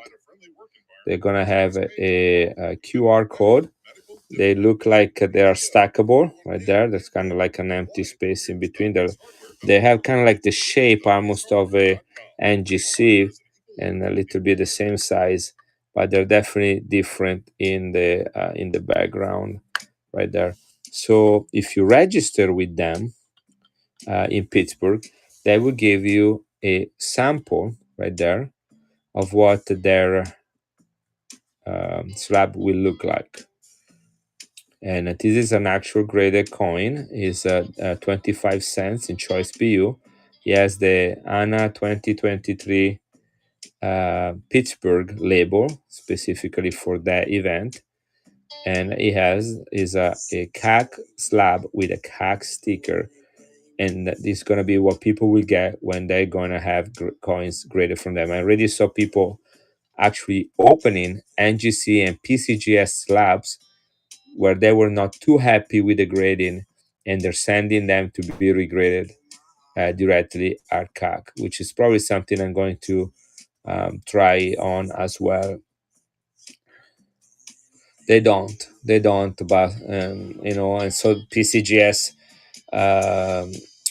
slabs don't fit in NGC cases, and NGC cases don't fit in PCGF slab.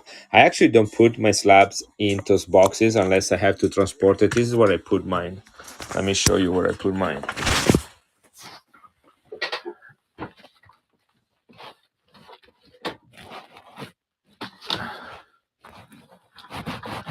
I put mine in 3-ring binders like this.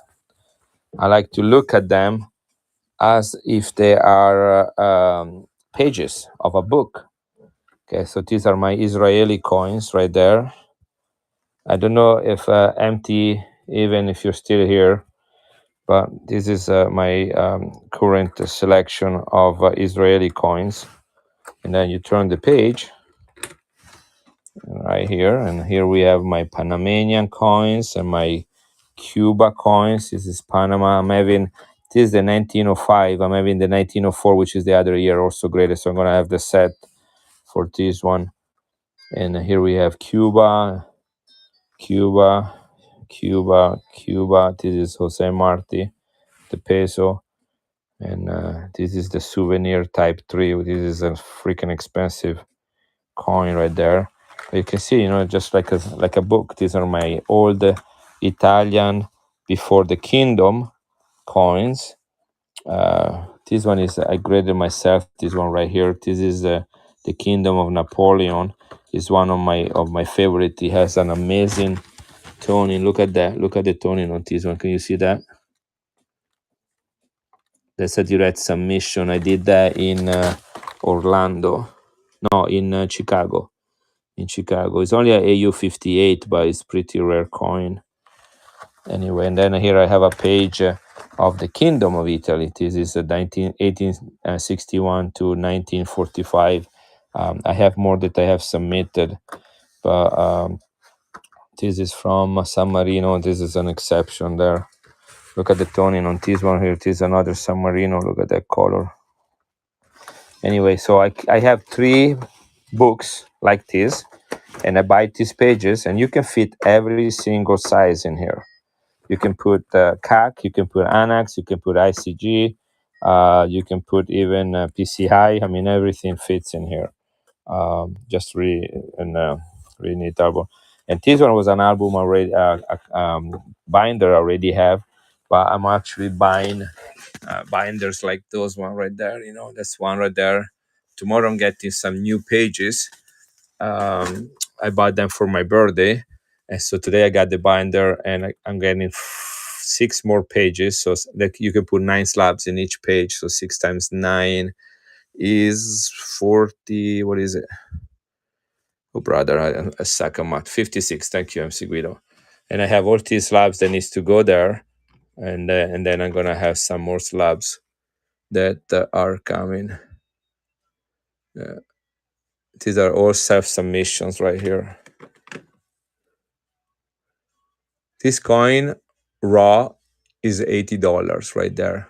Full ounce of silver, 92.5%, low mintage.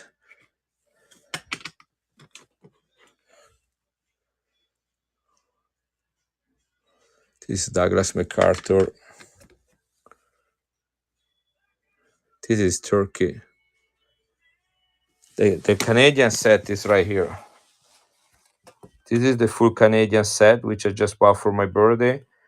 This is the full German set, Olympics. So this is 1972, 1976.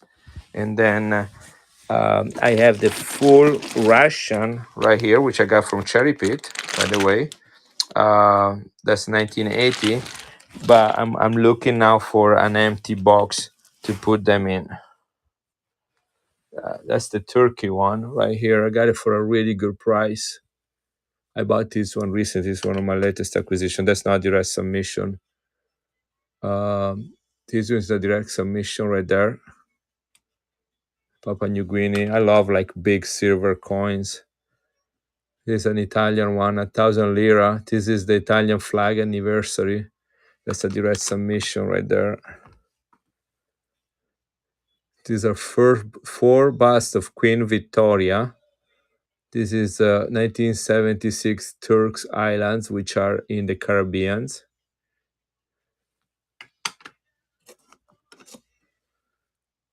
This is Ethiopia. Who was asking about Ethiopia earlier? Somebody was asking about Ethiopia.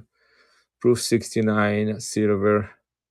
Yeah, here it is. Look at the toning on the edge on that one. It's all gold. This is super low mintage on this coin. If you're interested, I'll sell that to you over time. But I'm telling you right now, that's not cheap. MC Guido know this one right here. We're not gonna talk about it. I'll have to price it. So write me on Instagram. I'll have to price it. I did that a long time ago, so I don't have that information off the top of my head. Here's Jamaica Unity. These are like I love big, heavy, large, proof, low mintage, high silver content coins. If that's the characteristic, then your coin is gonna come to daddy. And I'm daddy. Oh, there is another one. What is this? There is another one. Yeah. Up to 1972, it is high silver content. My most prized coin, well, right now, there is a difference between valuable coins and prize coins. Okay, so I like weird coins. You know, like this is a. You guys know what this coin is called? What's the name for this coin?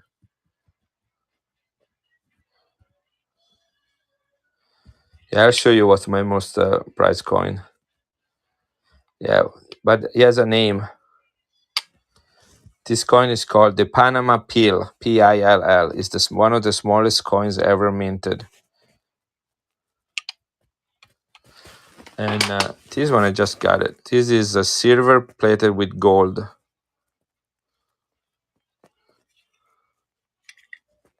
I just bought that one. The Ethiopian coin. Man, you make me work, dude.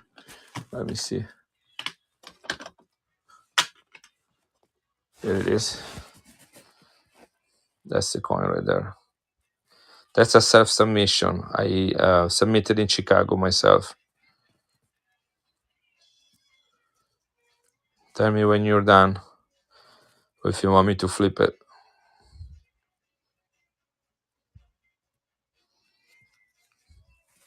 That's the crest with the lion. The font is spectacular on this coin. Look at that.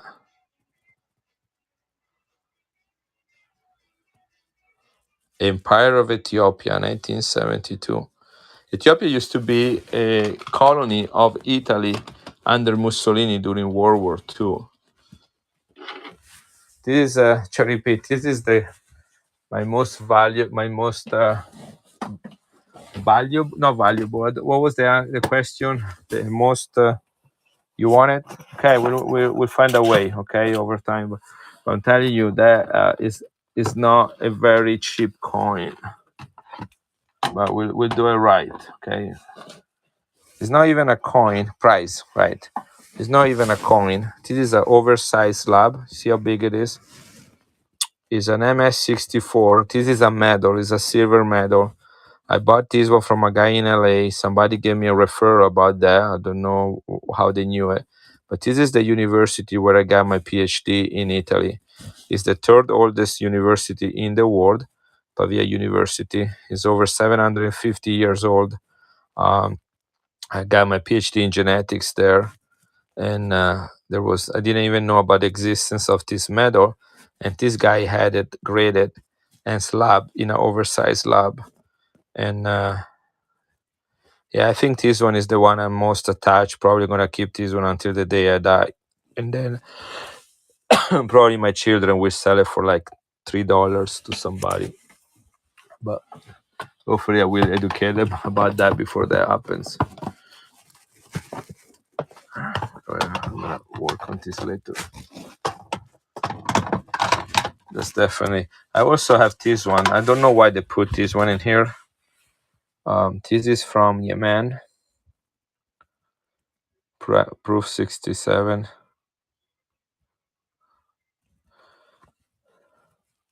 This is barely larger for a smaller. You pay them five. This is very larger for one of the regular size slabs, but they decided to put it in here, which I think they could have fit in the other one. Maybe they didn't look very good, or maybe it was just like 1 or 2 millimeters. I got 3 kids that are into coins out of 5, so I think I'm pretty good right there. But this coin is super low mintage. I think we're in the hundreds. I want to say maybe 200 of these are minted. This one is the gold coin people were talking about earlier. That's I'm selling this one, but um,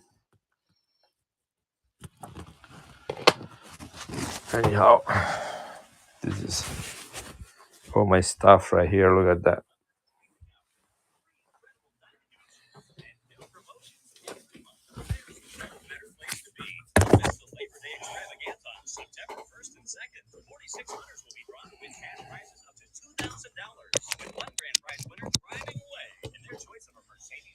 All right, what we were doing here. Anyhow, this one is actually in the bin for sale. If anybody wants it, is a collectible item. They go for about $70. You can only get one if you register them. Any coin from El Salvador. You catch me a little bit unprepared because I know I do have El Salvador, but it will take me a little bit to look it up. Um, I would not know where they are right now. I have too many boxes here of coin that I recently acquired. Got Dominican Republic right here. This is from 1897. Thank you for sharing that beautiful collection pieces. Oh, you're welcome. That's what it's all about, like about sharing a little bit. And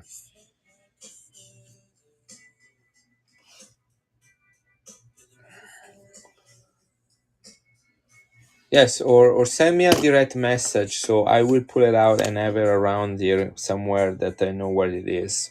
But I've been looking for coins like that from those areas.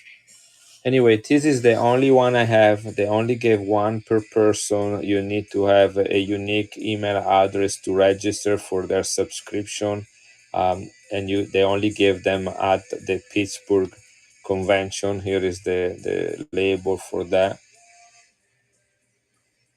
Yeah, I know the Puerto Rico ones are very rare to get, very hard to get because they were older and minted only for a few years. Anyway, guys, I'm gonna start this one. If anybody wants it, it's going to be $49. This is a collectible item. Is the launch of the CAG service. So this is their first appearance at the Pittsburgh 2023 ANA. So it's going to be an historical piece of numismatics. Hey, no problem. I love coins. I really told my wife, if I didn't need to benefits, I would probably quit my full time job and just do this one full time. Being here and talking about coins is selling them and moving inventory and grading them, and there are so many little games within the big game of numismatics, and so many little treasure, and you can get quite a bit of um, satisfaction and gratification for doing that if you do it right. If you're not greedy and irresponsible, which is very easy to do. It took me about 50 years to be responsible, but now it's paying back. Wilson, nice pickup. And that's also like, thanks to good people like Vanguard that has quite a bit of experience in the field. Who knows? But I do like to do phone calls with people that might need to. Yes, yes, so that I won't forget, and I will look it up. I have no, I have no. The coins I just show you guys back there were not coins meant for to be sold. However, I have a personal rule that whenever I show a coin from my collection to somebody and somebody wants it, that I will price it and I will give an option or an opportunity to buy it, because at the end of the day, none of these beautiful coins will come with us in the next life when we die. So not to be too attached, to care for, but not to be too attached to something is an important principle to remember. Um, so I like when somebody likes something I like. To me is just as it's just as much as I have it. But I take I'm fully aware that when I share something and I show something, if I show just to show what I have without the willingness to depart from that thing, then it's just boasting. That's boasting, and it's like almost as if I trying to generate envy in other people's art, and I'm not okay with that. So if I show something, then in the moment that I decide to show something, I also make a conscious decision that if somebody else like that I should be willing to let it go, and that's how it works. And you cannot go wrong with that, because God gives and God takes, guys, and we need to have more space in your heart for Him and less for other things. So anyway, it's a fun thing. It's a game, right? Like the cam, we own them, we play with them, we value them. They provide a source of income. If you don't,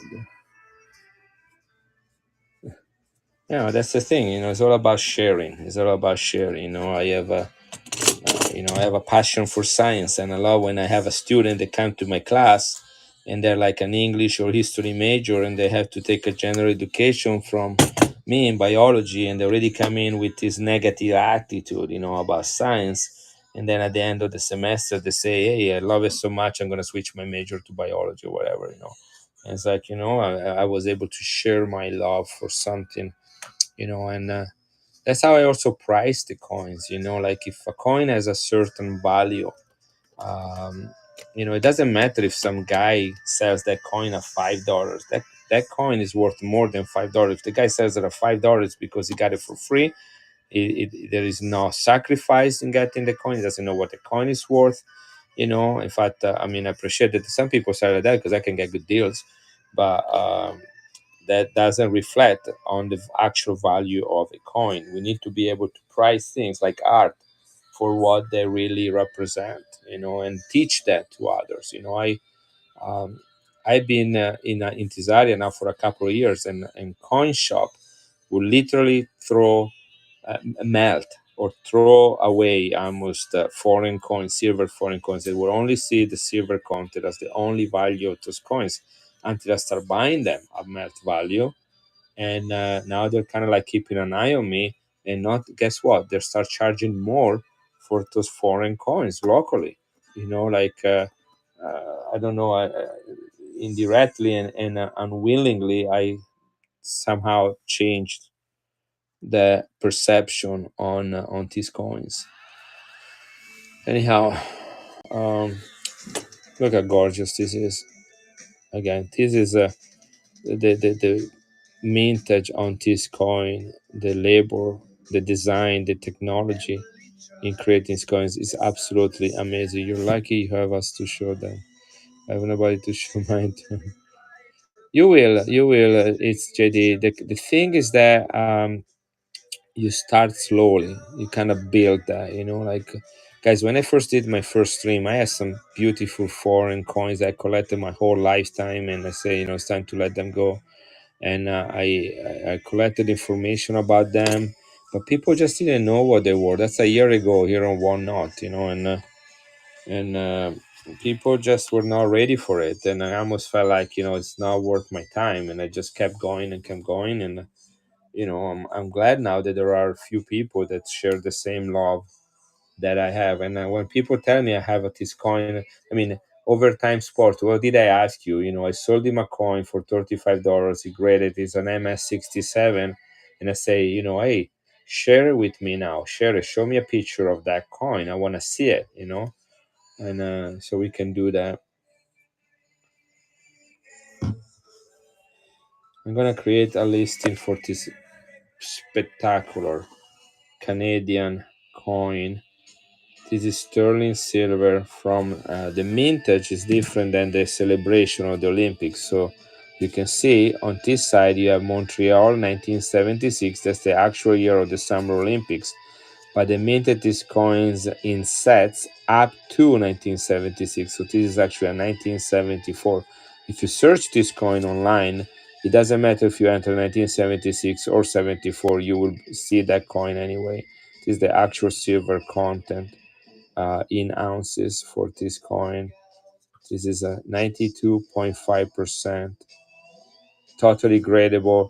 I'm gonna run this coin at $40. It's about $60 coins. If you grade it, this one is gonna be about $150. It's just a spectacular coin. The way that it was designed and made. This is Canada. It is the $5. There is both the $5 and the $10.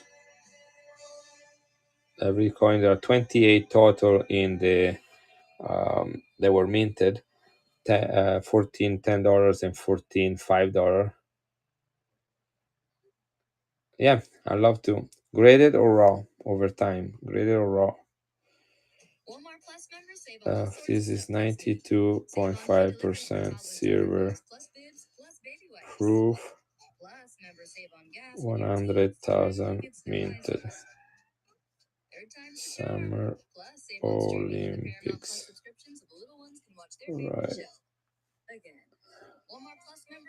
Raw. Okay, I only have a couple. I just bought a truckload of them, but it will be a few weeks before I see them. Um, they were shipped today. They were shipped today from Italy. Hopefully, if everything goes well and they don't get lost, I will get some coins in about 20 days. And then I have many more waiting for me in Italy when I will go there in December.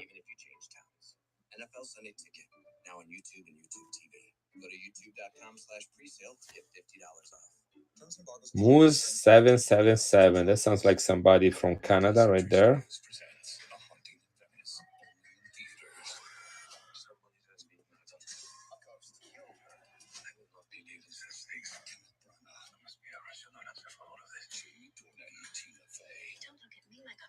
All right. I'm gonna run this one for 45 seconds. This is a massive coin, guys. This is the size of a Morgan. This is the flip where you put a Morgan in it. You know what happened to my Morgan? I don't think anybody bought that. Did it? Oh no, you bought it. Cherry pick. Cherry pick. I don't have my Morgans anymore. Anyway, this is the flip where you will put a Morgan. So this is, it has more silver than a Morgan. It is brilliant, uncirculated, and in mint state, guys. It has a very special treatment. This is a proof coin, although it doesn't have the typical mirror looking fields, and it is sterling silver. Only 100,000 minted of this coin. This is one of the 28 coins minted in 1970 for the 1976 Summer Olympics. Gorgeous coin. Vatican. So the only silver Vatican that I have left, I believe. Let me see. I might even have one more. Where did it go? Did I sell it? Oh, here it is. There's a pile of coins right here. There, I have sets from the Vatican. Gosh, where did it go? Did I sell that silver one? I may have sold the. I think Wilson bought that one. Let's see, what is this from? This is San Marino. Hmm.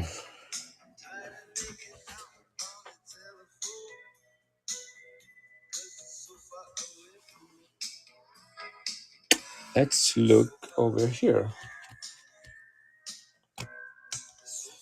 Let's look over here. If I have anyone in here.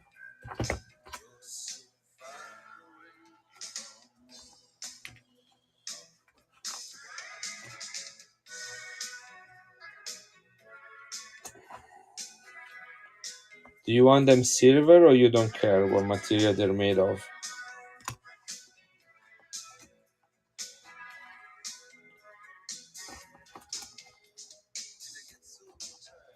Overtime?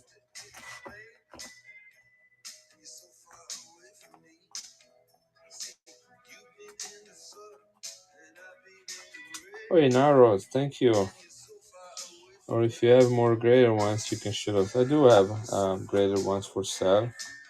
And they're not very expensive the way I run it because they're personal submission. If you would buy them directly from somebody else, they would be, depending on the coin, $150 to $250 coins. Most of them are top population, um, which means that there are none graded higher than those that I graded. I'm looking really quick to see if I have one in my box of coins from Italy. Sometimes one of those Vatican coins just accidentally ends in there, like this San Marino one that should not be in there. You're the man, guys. Follow Noros. He's a great guy. He's a great human being, and he sells very, very beautiful coins. I bought a lot from him, and some of the one that I bought from him, I graded them. So it's a great resource for foreign coins. Oh, thank you, Overtime. You should really need to do that. All right. There's another one you can coin, but they're not silver. Not silver. All right, let's see.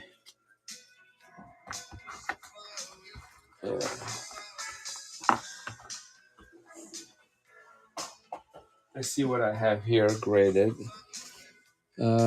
I have this one right here. That's a vacant seat right there. All right, I will check that message after. This is an MS66, which is a very high grade 1963. This is the vacant seat at the Vatican. And in 1963, Pope John XXIII died. The Council of the Cardinals met together to decide who the new Pope would be. And for a number of days, even weeks, there is no Pope at the head of the Catholic Church. During that time of waiting for a new Pope, then a coin, a special coin is issued that has the dove on one side representing the Holy Spirit and the need of revelation. So the dove is flying down to provide that inspiration to the cardinals about who's going to be the new pope. It's right here. It says Veni Sancte Spiritus, which means come Holy Spirit or Holy Ghost, represented by the dove. And then on the um, of verse, you have the word sede, which means seat, vacante, which means vacancy. There is a vacancy at the head of the church. And here you have a Roman numeral of the year, which is 1963. Again, Pope John XXIII, also known as the Good Pope, passed away, and in his place, Paul VI will become the new Pope. He will be the Pope until August of 1978. And that is the coin that was minted. So these coins are not minted every year. This particular design was only minted in 1958, 63, 78, and September of 78. So there are four of them. If you want to have the whole set, there would be four coins, and they're all 500 liras, all 83.2.5%, all with the design of the dove. The only thing changing would be the year on that coins. So that would be the full set. I have that full set in my collection. This is the only one I have graded, and I'm willing to sell it. Um, this is again an MS66, so I could sell this one for $99 if anybody wants it. Again, this is 83.5%. MS66 is really high. They don't usually go higher than 67 or 68. These coins were not meant, the technology to mint this coin was not meant to get 69 or 70. So let me know if anybody is interested in this coin. I can run this one at $99. And then right here, I think I have others right there. Yeah.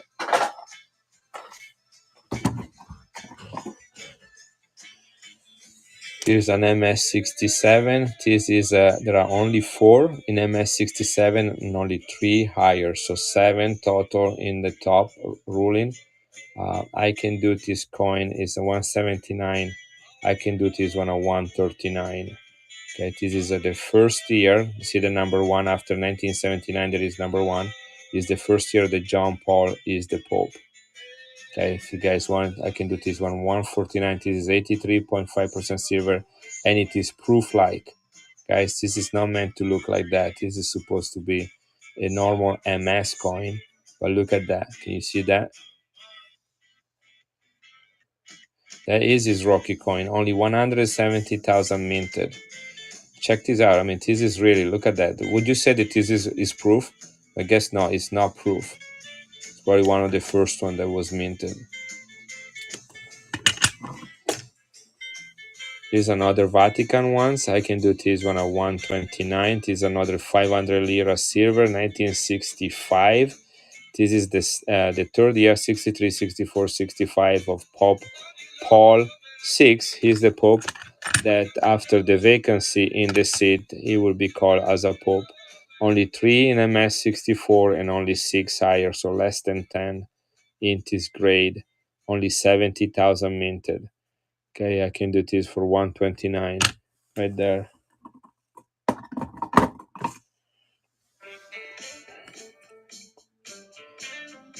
This is again him.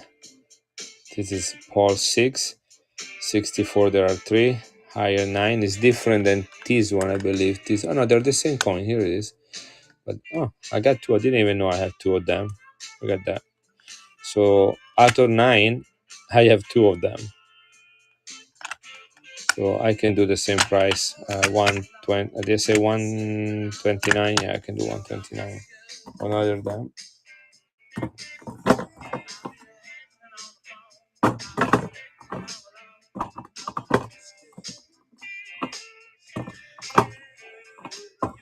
Try to see if I have. Here is another Vatican. This is the third year, 1981. This is an important year because in 1981, a terrorist attack on the Vatican, on April of 1981, he was shot as he was greeting people at the Vatican, and he didn't die. He was taken to the hospital. They removed the bullets from his body, and then he forgave the person that attacked him. I can do this coin at 119. This is MS66. Only 5 of them in this grade, and only 4 higher. Only 124,000 minter. Look at the luster on this coin. Yeah, surprised that it's just an MS66. It should be higher than that.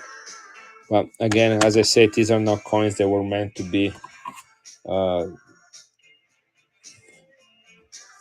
to be graded. That this is not Vatican, but it's still a Pope John Paul II coin. This is proof is a top population. That means that is a proof 69. There are not proof 70. There are only 3 in the world, including this coin, at that level. I can do this coin at 299. Is rare. Sterling silver, only 3,500 minted. 3,500 minted sterling silver. This is from Dominica. I can do. What did I say? I don't remember. Whatever I said, that's the price. But this is super rare coin. Somebody wanted to buy that coin when I was in Pittsburgh, but and he knew it was worth that much money. He just didn't want to pay that much money. This is not silver. I can do $99 on this one. Is a top 2 population. MS67. There are only 2 of them at this grade and none graded higher. This is stainless steel. I can do $99 on this one. Only 113,000 minted, and this is one of the top 2 best in the world. Have you seen anything you like over time? I don't know if anything there might be of interest to you. I'm gonna run this one right here, top population.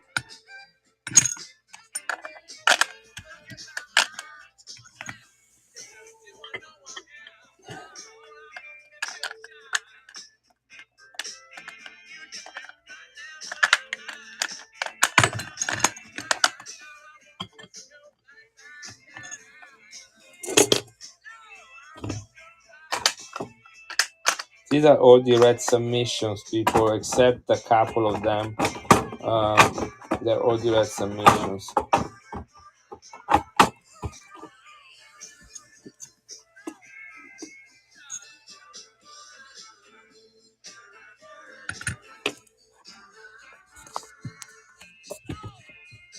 This is a top population coin. If you guys wish to have a top population coin in your hands at a really reasonable price, because $99 for a top population is ridiculous.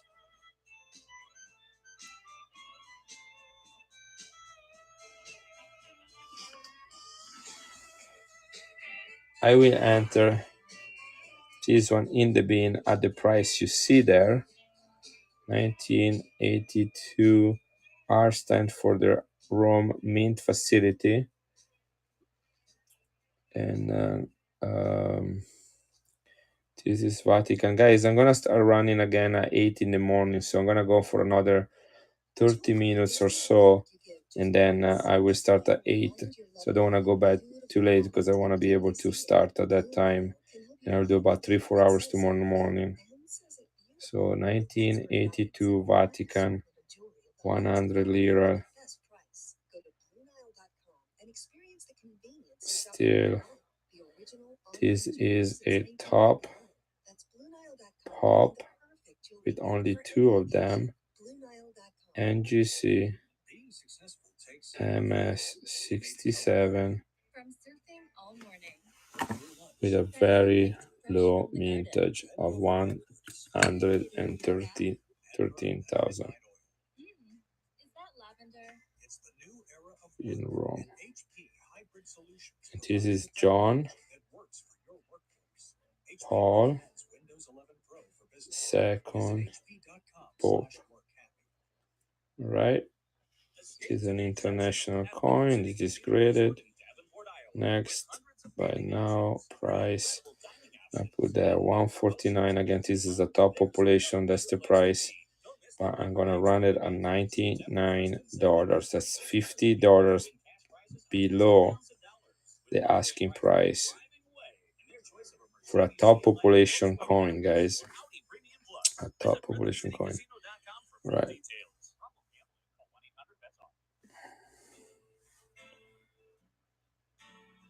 45 seconds if you want it. If you ever wanted to have a Vatican coin or a top population coin or a graded coin with a really low mintage, I mean, this coin kind of got it all. Top up, if you scan this code and you go to the NGC website, you will see a little golden mountain with a flag on the top which says this coin is at the top of the mountain and is second to none. If it will be an Olympic race, will be the gold coin, the gold medal of the coins for this group. $99, top population, MS67, only two in the world graded desire.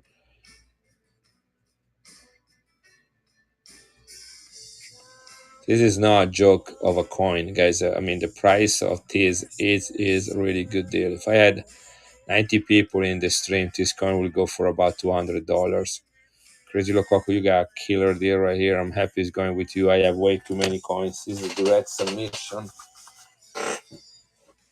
And the nice things with direct submission is that you can generate wealth, meaning you don't have to overcharge for a coin and still making a few dollars because, I buy the coin, I pay for the submission, I pay for the coin to be returned to me. And at the end of the day, hey, it's Gary Time, how are you doing? At the end of the day, hey, Gary Time, what is, did you see my, Gary, did you see my 1892cc graded?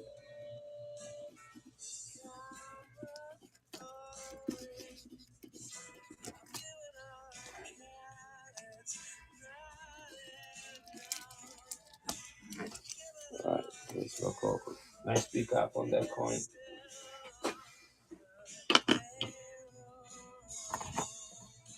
Um, got a couple of these coins right here. So 14,000 minted at the Franklin Mint. This is not silver, but it's a really low mintage. This is Jamaica. So Bustamante was the first prime minister for the country of Jamaica. Right here it is, the beautiful Jamaica. I can do like this. You can see the reverse. This is a perfect coin. I have this one graded right here, the same exact coin. It turned out like a little bit of a goldish color. This is a proof 68, only one graded higher. That's the same exact coin I have here. This is 1977. This is 1970. Again, no silver in it. It's just a very nice collectible coin.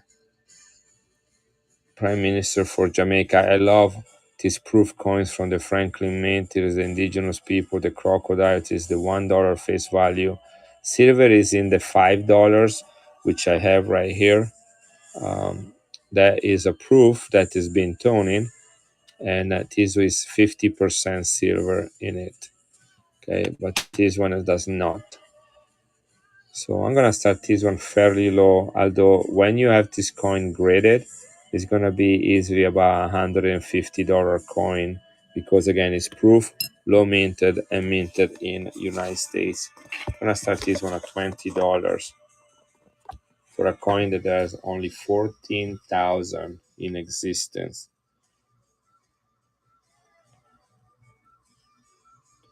Guys, ready? $20 for a 40. Think if this was a United States coin and there were only 14,000 minted, and it was proof. What would people pay for that coin? And here it is. And this is a US coin, by the way, because it was minted by the Franklin Mint. It's running right now, guys, only $20. This is Jamaica.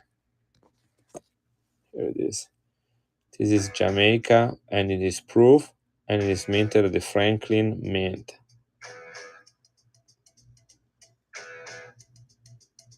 Check this out, how beautiful it is.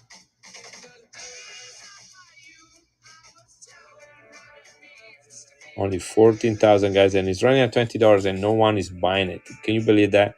I think it was like an half a dollar, United States or something, and there were only 14,000 of it. Look at that. This is perfect, straight from a proof set.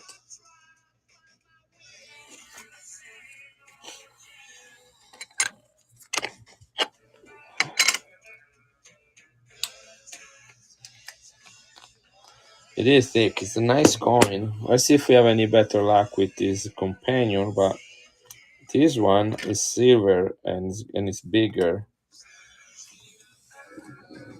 Look at the toning on this thing.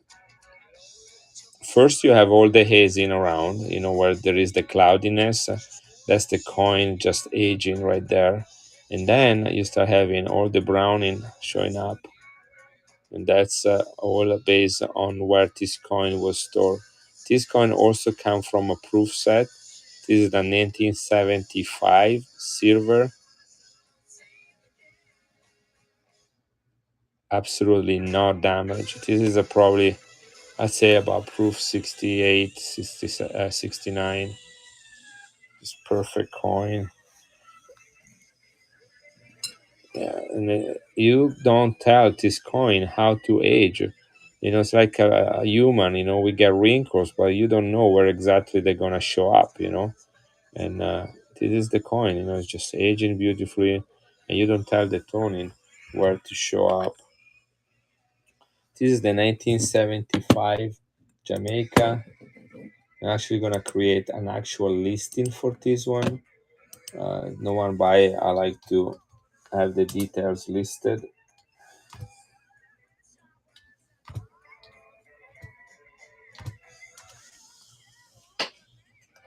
Here it is, Jamaica. This is Norman W. Manley. That's his name. That is the proof. 50% silver. The coin weighs almost 40 grams. 40 grams, okay? That's 10 grams more than a Morgan silver dollar. Franklin Mint. This is the 1975, only 16,000 minted. The retail of this coin ungraded is $60. I'm gonna run it at 49. If you grade it, this coin is gonna be about $150 worth by spending another $20 on it.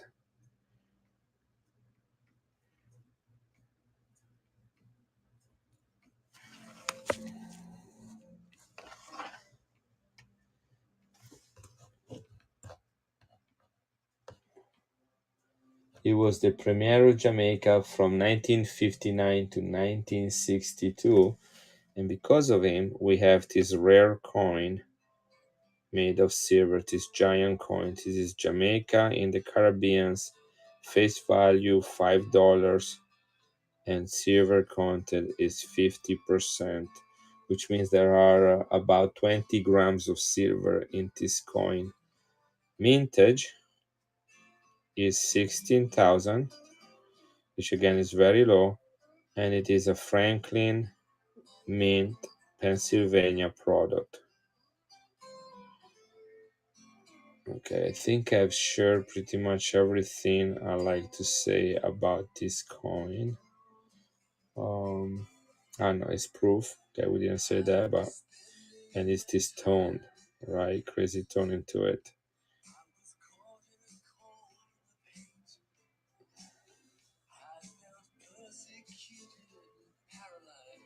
So it's about $60 coin in ungraded.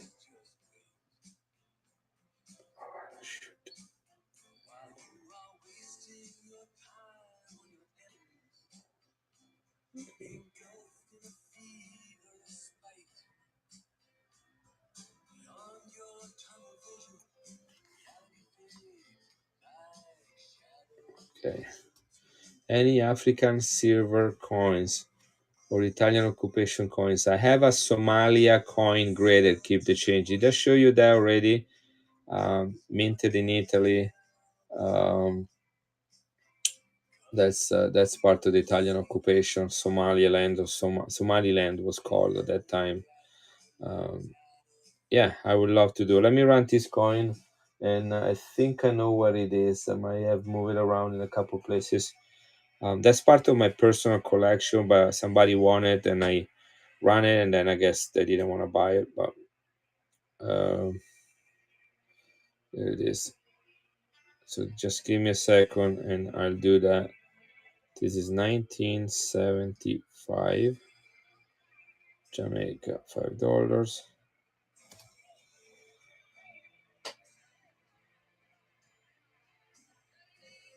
Okay. I took a few dollars off from this coin. I did not price the toning in it.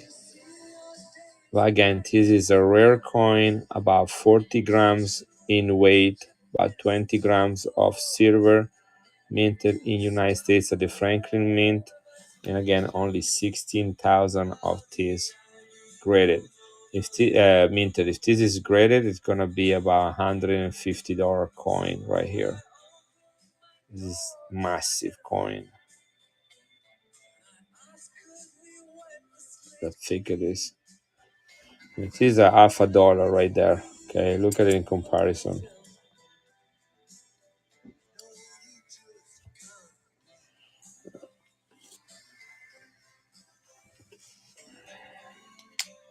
I've been trying to grab a Italian Somaliland note in refill better, but they are just how they're impossible to buy. I've been keeping my eyes out for those as well. They are impossible to buy. I found one Heritage auctions was selling that, and it was in mint state. No way I could afford it. They charged me just to look at it.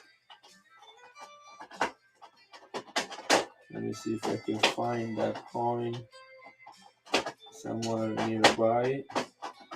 Maybe one of my albums. There's a PCG coin. That's not PCG. Right there. So I think it's right here.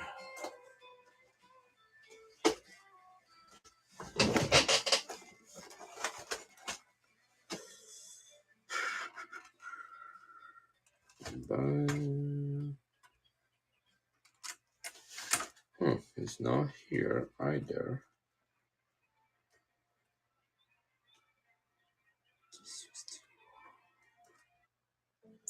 Italy, Italy, Italy. It's not here.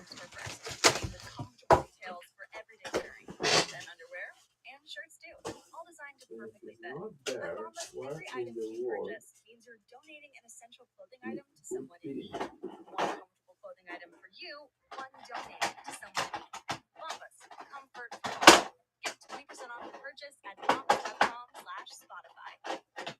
NFL Sunday Ticket is now on YouTube and YouTube TV, which means that it just got easier to be an NFL fan, even if you live far away. Like maybe you like the Bears, but you're hibernating in Panthers territory. With NFL Sunday Ticket, your out-of-market team is never more than a short distance away, specifically the distance from you to your remote control. NFL Sunday Ticket, now on YouTube and YouTube TV. Go to youtube.com/presale to get $50 off. Terms and embargoes apply. Offer ends 9/19. No refund. Subscription auto renews. Nature has evolved powerful bug-fighting abilities over billions of years. Well, except for humans. That's why STEM Bug looked to nature.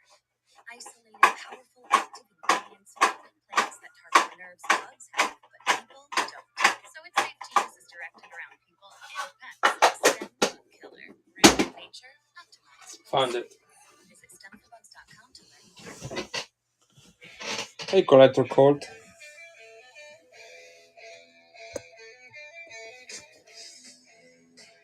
This is an MS-64 red, 1950 Somalia.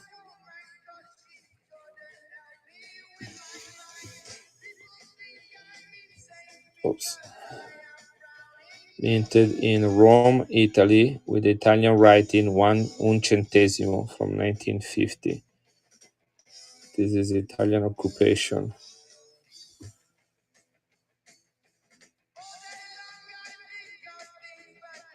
I can do $99 on this one if you want to. Again, this comes from my personal collection, so I don't have any urgency to sell it. But if you like it, $99, I can even put it in the bin for you without running. I don't think anybody else is gonna really care as much as I do or you do. It is a MS64. That means that it is in mint state and it's red. That's the other thing, you know. The coin is still. Tell me what you like me to do. You want me to put it in the bin? Hold on to it. I'll grab it. I just have to wait for a couple of my. Okay. I have it here. I don't usually run it unless somebody specifically asks me for it. So it's right here on the wall.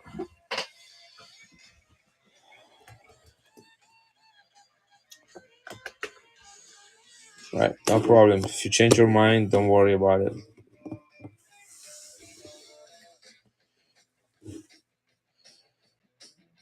5 francs, 1835. This is the Kingdom of France. Louis Philippe I, King of the French. Not King of France, but King of the French. He's a king of the people, not the king of a land. This is a almost 200 years old coin, 90% silver, the size of a Morgan. 90% silver, 1835.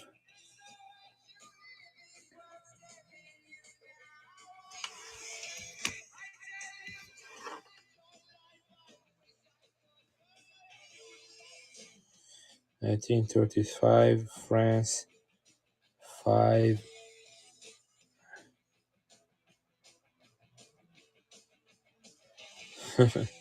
But be careful with that because things usually don't go always the way we want. But I bought that one. I bought that one winter coins, I believe, a number of months ago.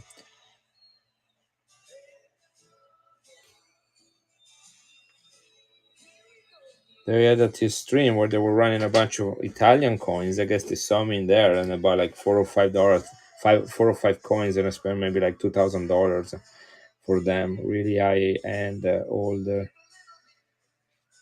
historically significant coins. This is 90% silver. It is a W mint, which is right there. The mint mark W is now West Point. That is Lille, France. Let's see.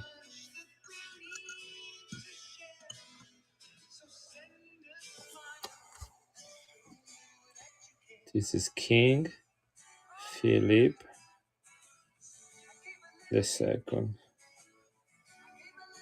Was it the first? I think it's the first. Yeah, watch a couple of Somaliland coins come back from GC later and it seems like they're slightly favorable to them at the moment. Cool. I did have coins that I took out from a slab in PCGS and send it to NGC. I've done that too.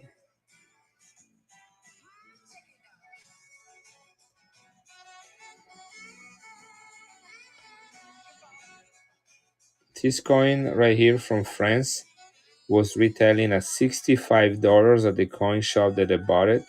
I bought several coins from this person. I spent about $1,500 in large, old foreign coins about this size. There was some Hercules, like this one right here.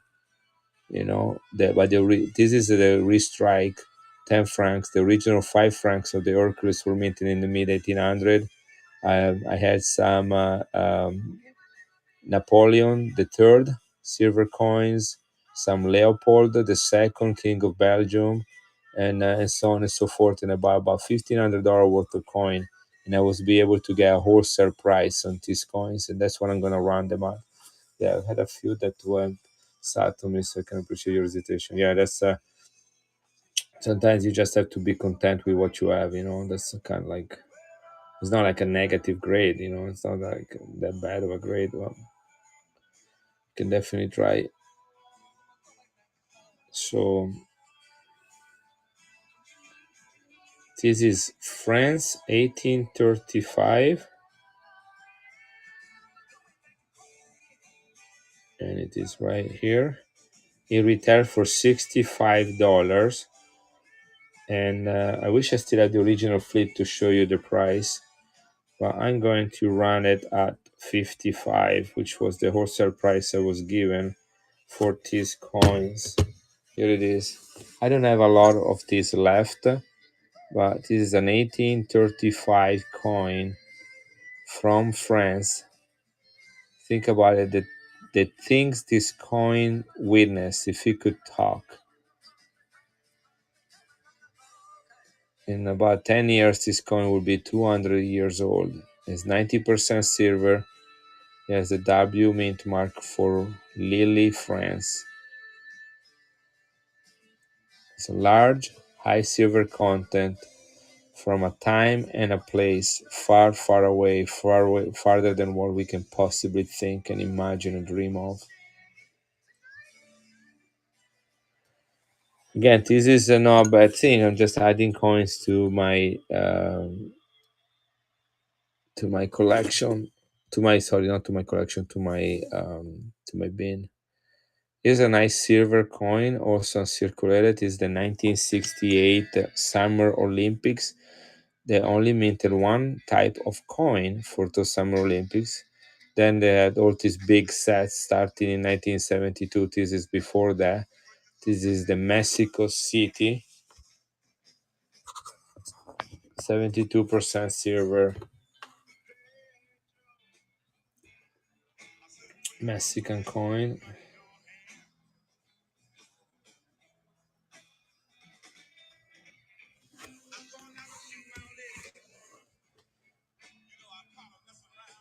$1968 Mexico, 25 pesos, and 72.5% silver.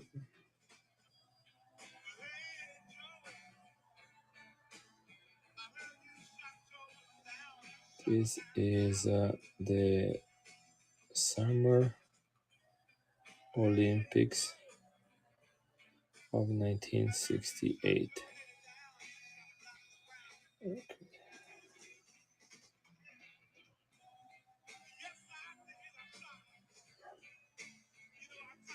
Only year of me to ciao. Can you grade rounds too, or only coins? You can grade rounds and medals, Victor. Um, you just need to, on the submission form, there is a special things that you check for that. So if you submit a token, a medal, a round, and you indicated that is actually a coin, they will not grade it, because every type of coins, like gold coins, needs to be submitted separately. Coins before 1965, they need to be submitted separately. World coin versus US coins, they need to be separated, and so are token, medals, and rounds. You just need to indicate it on the list, and they have different prices for that. That will be anything that does not have a date or a face value. That will be considered uh, a silver round. If you submit an ASC or a Libertad, um, anything that it has 99.9% silver, but it does have a face value on it, then that will go into with coins.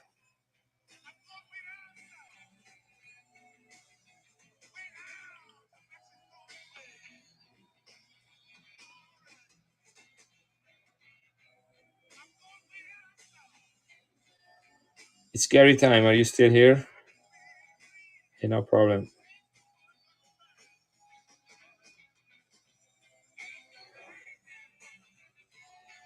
All right, I'm running this auction, guys. This is Mexico. It is $28. It's running right now.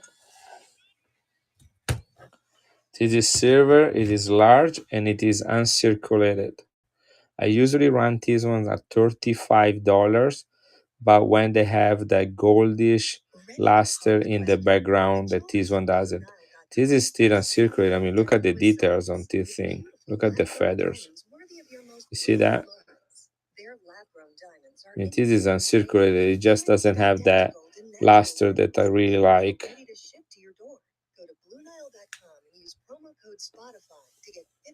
So $28 if you guys want it. That's a great price. Hey DRS, where you coming from? It's a great price. Otherwise, I usually do about $35 to $45 for this one. Nice. Thank you for your pickup.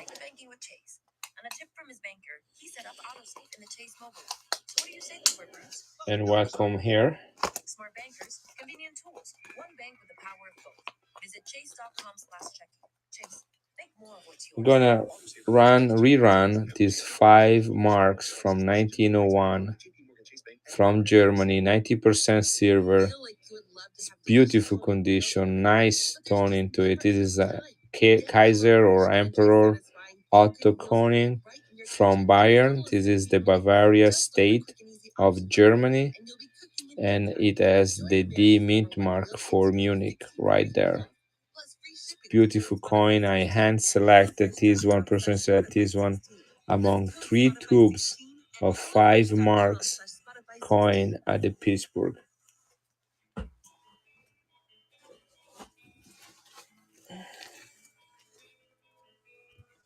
This is 1901, I believe, right?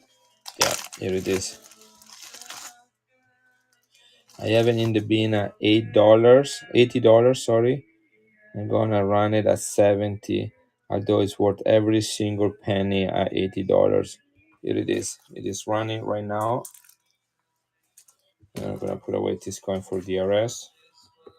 This is Germany, 1901, Emperor Otto.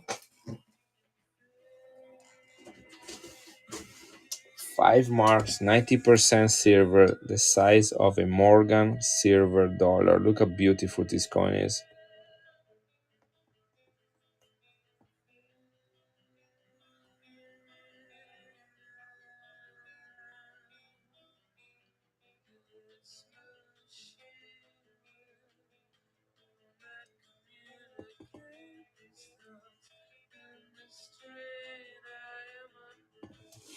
Nice pick up on that one as well. Actually, I can put them together.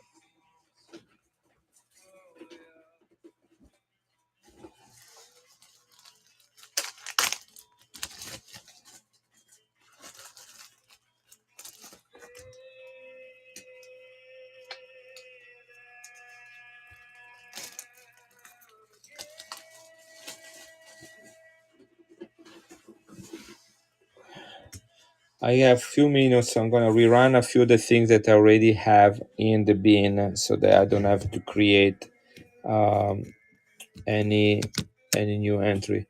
This is the Olympics of 1976 in Montreal. This is 92.5% silver. This is a proof coin that is varnished.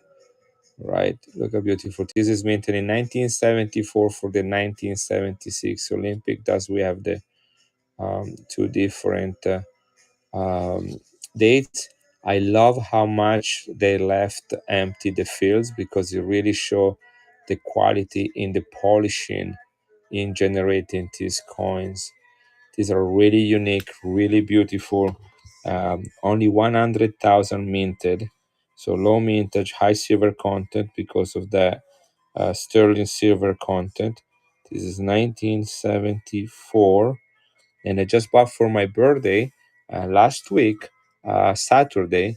I bought a full set of the 28 coins, 14 $10 and 14 $5. Yeah, the mustache is pretty. I mean, look at this guy right there. I mean, look at that. It's like, I'm gonna come out of that screen. I'm gonna bait you up. That's what it's saying. Look at that. Anyway, this is a true portrait of MC Guido. That's what he looks like. If you guys never met him, that's what he looks like. All right.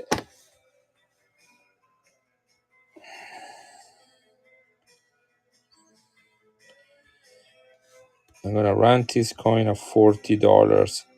Although this should be about $50 to $60, and if graded, this is about 120 to 150. Again, low mintage, only 100,000 minted. There are 14 coins for the $5 face value, or sterling silver, or with the same type of technology in generating them, and all different design, of course. And then there are 14 with the $10 ones. High silver content, highly collectible. I have two of the $10 graded. Just spectacular coin. Look how beautiful she looks, Queen Elizabeth II. And this is highly collectible, really beautiful. The rest, you got yourself one of the nicest coin I had available tonight with this one right here. Just love how they made them. I don't think there are any other coins that they made it like that.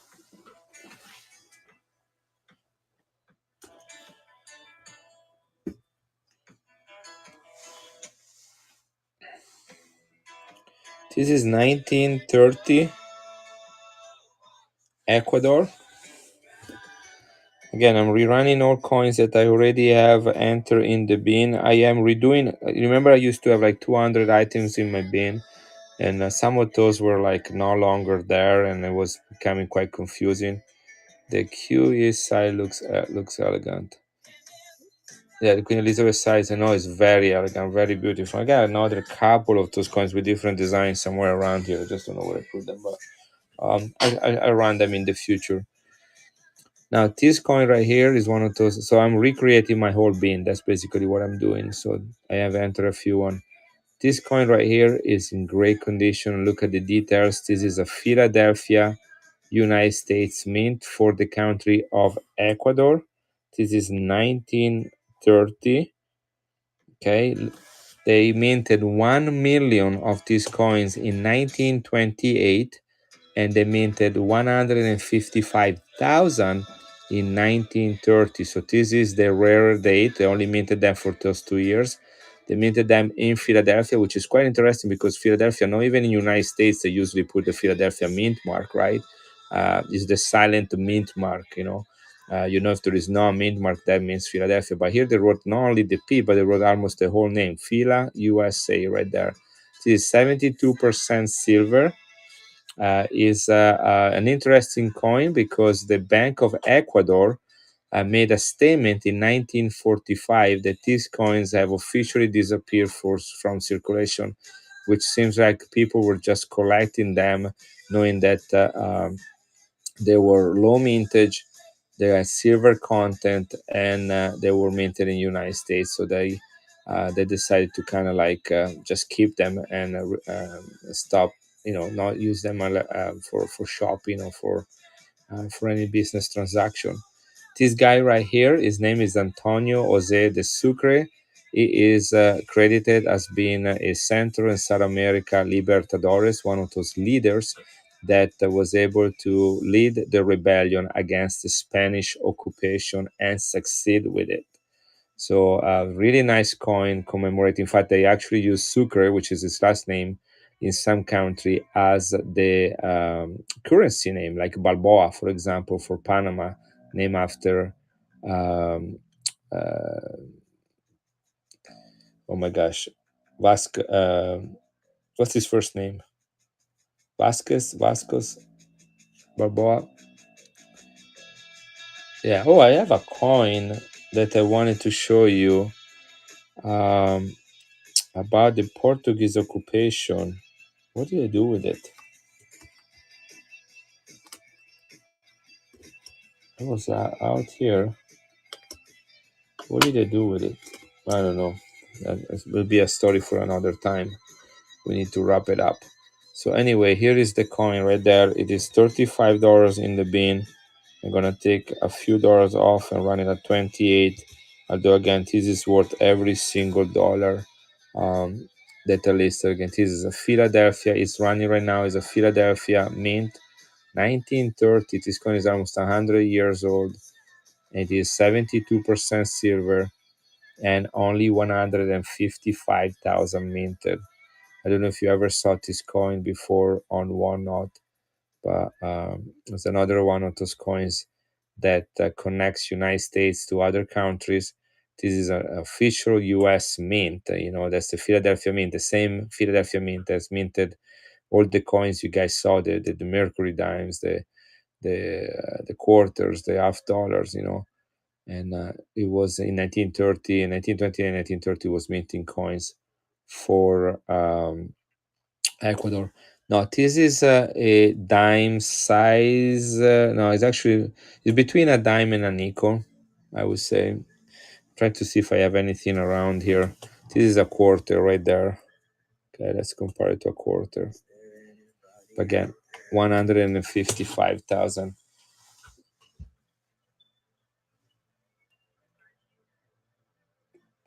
So I guess I started at 27. I thought I was gonna start. I was like, why is it $27? I thought I started at 28. Perfect. You got dollar discount too. It's Jay Lookout, or unless there is like a way, when somebody started uh, an auction to actually decrease the price. It's like, who beats 28? All right, I'll beat 27. No, just kidding. I probably mistype it. It's just fine. Guys, look at this Cuba coin. The read and it's yeah. Yeah. This is it's JD Lookout. Gosh, I guess all my students are waking up. I'm getting all these messages from students popping up in my notification. Today was the first day of college. Tomorrow I'm gonna be streaming, guys, at 8 in the morning. Okay, guys, here it is. All right, check this out. This is a 1916 Cuba, 90% silver. Look at the condition of this coin. Its tone is full of luster and it is beautiful. It has the leaf on the tree, on the palm tree. It got the star on the Phrygian cap. Check this out. Guys, this coin in uncirculated condition, not graded, is about $1,000. Okay, we looked it up earlier when I ran it the first time. In MS state, can go as high. Heritage, there was a coin on Heritage sold earlier this year for $3,600 for this coin in great condition. As a AU is about $90 to $120. This is a key date, guys. The 1916 and 1915, 1916s are both key dates. Look how gorgeous this coin is.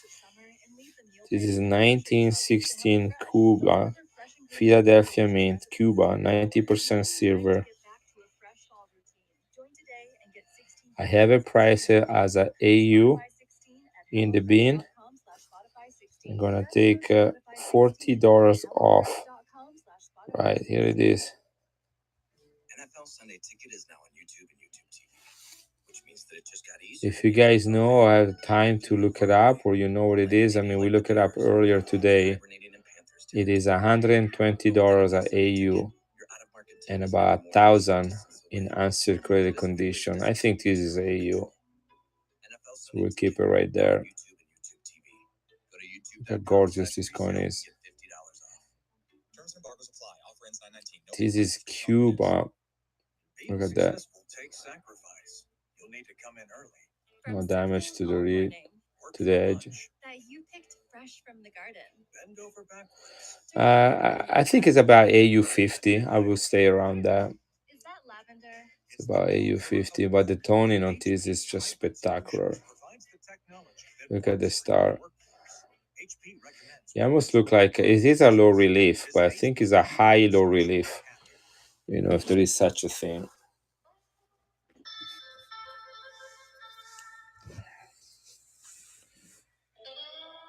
Let's make one more sell and close it. Come on, guys. Let's do it. And then we close it for the day.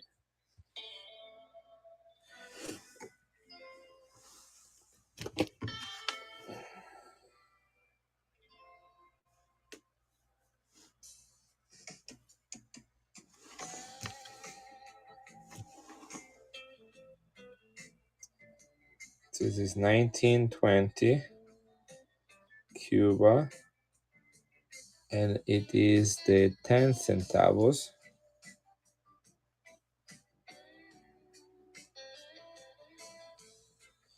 90% silver, also filament and toned.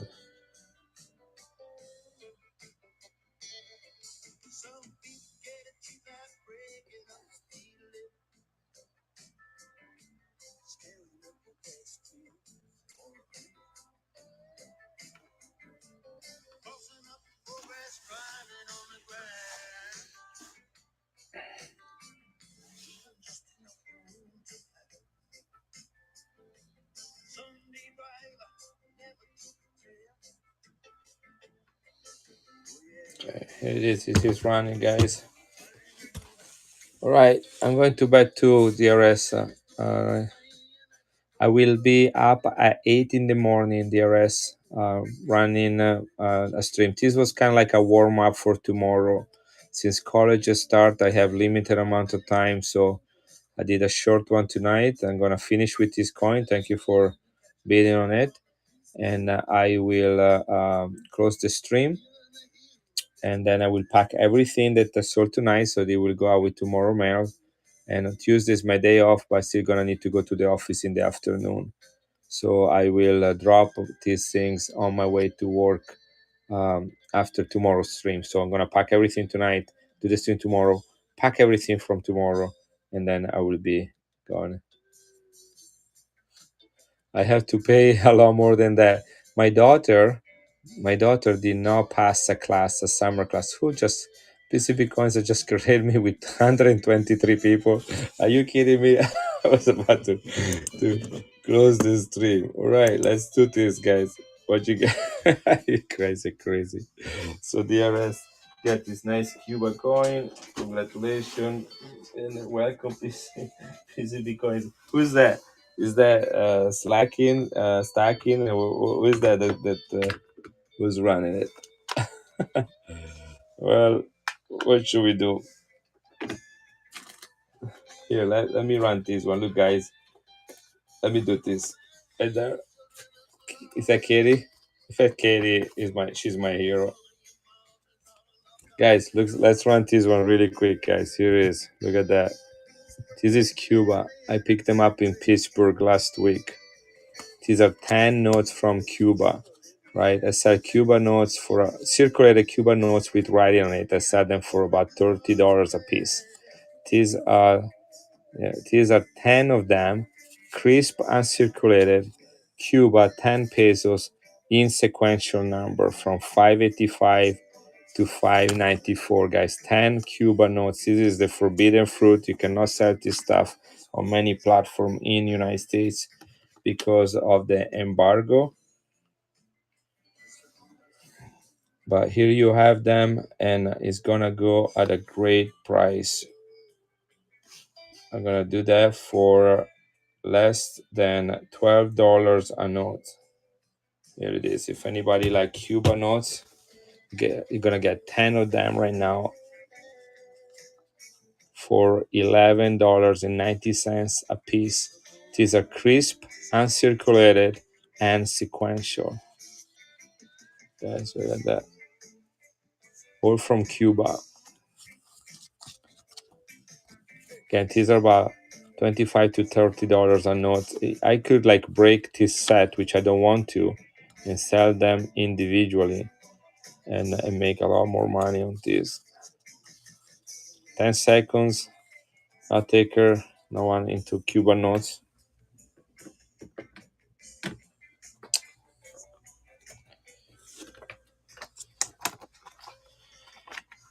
Anybody wants to buy an 1892 Carson City MS62 dollar?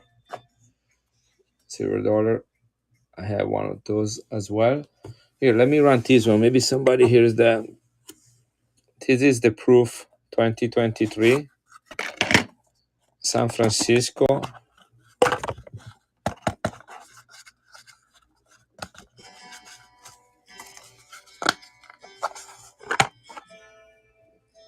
I only have one left because I submitted another one for grading. I'm actually having the full set, the two Morgans and the two Peace Dollar, both Philadelphia and San Francisco, all graded together.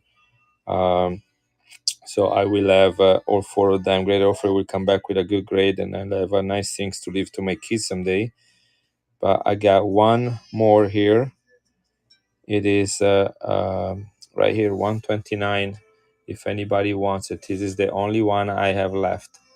This is they only minted 400,000 of these guys.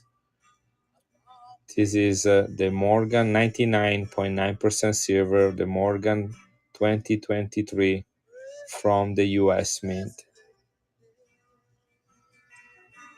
It comes with, it's never been opened, number one, totally gradable, come with the certificate of authenticity, this original box from the US Mint. You got the whole thing right there. The US Mint has no more of this one. They run out of that. But this one in Pittsburgh from the US Mint booth. I got two Morgans and two Pistor, both proof from the San Francisco Mint.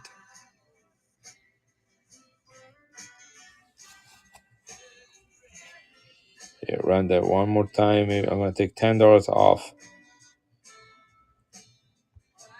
on that, but I don't need to get rid of these ones. I like to keep them if no one wants them. Just giving you an opportunity to have one if you want to. 119. This is the lowest I'll go on this one. Only 400,000 minted.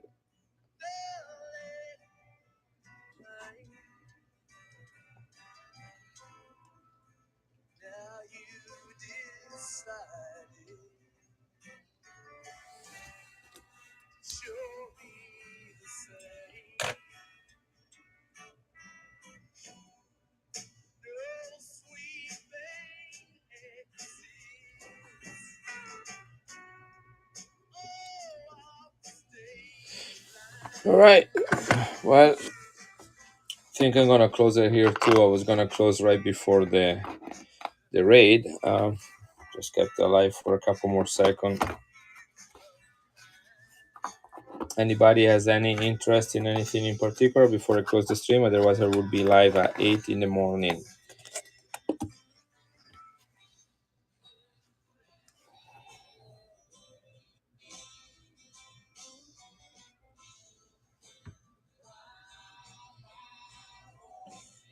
I'm looking who is running.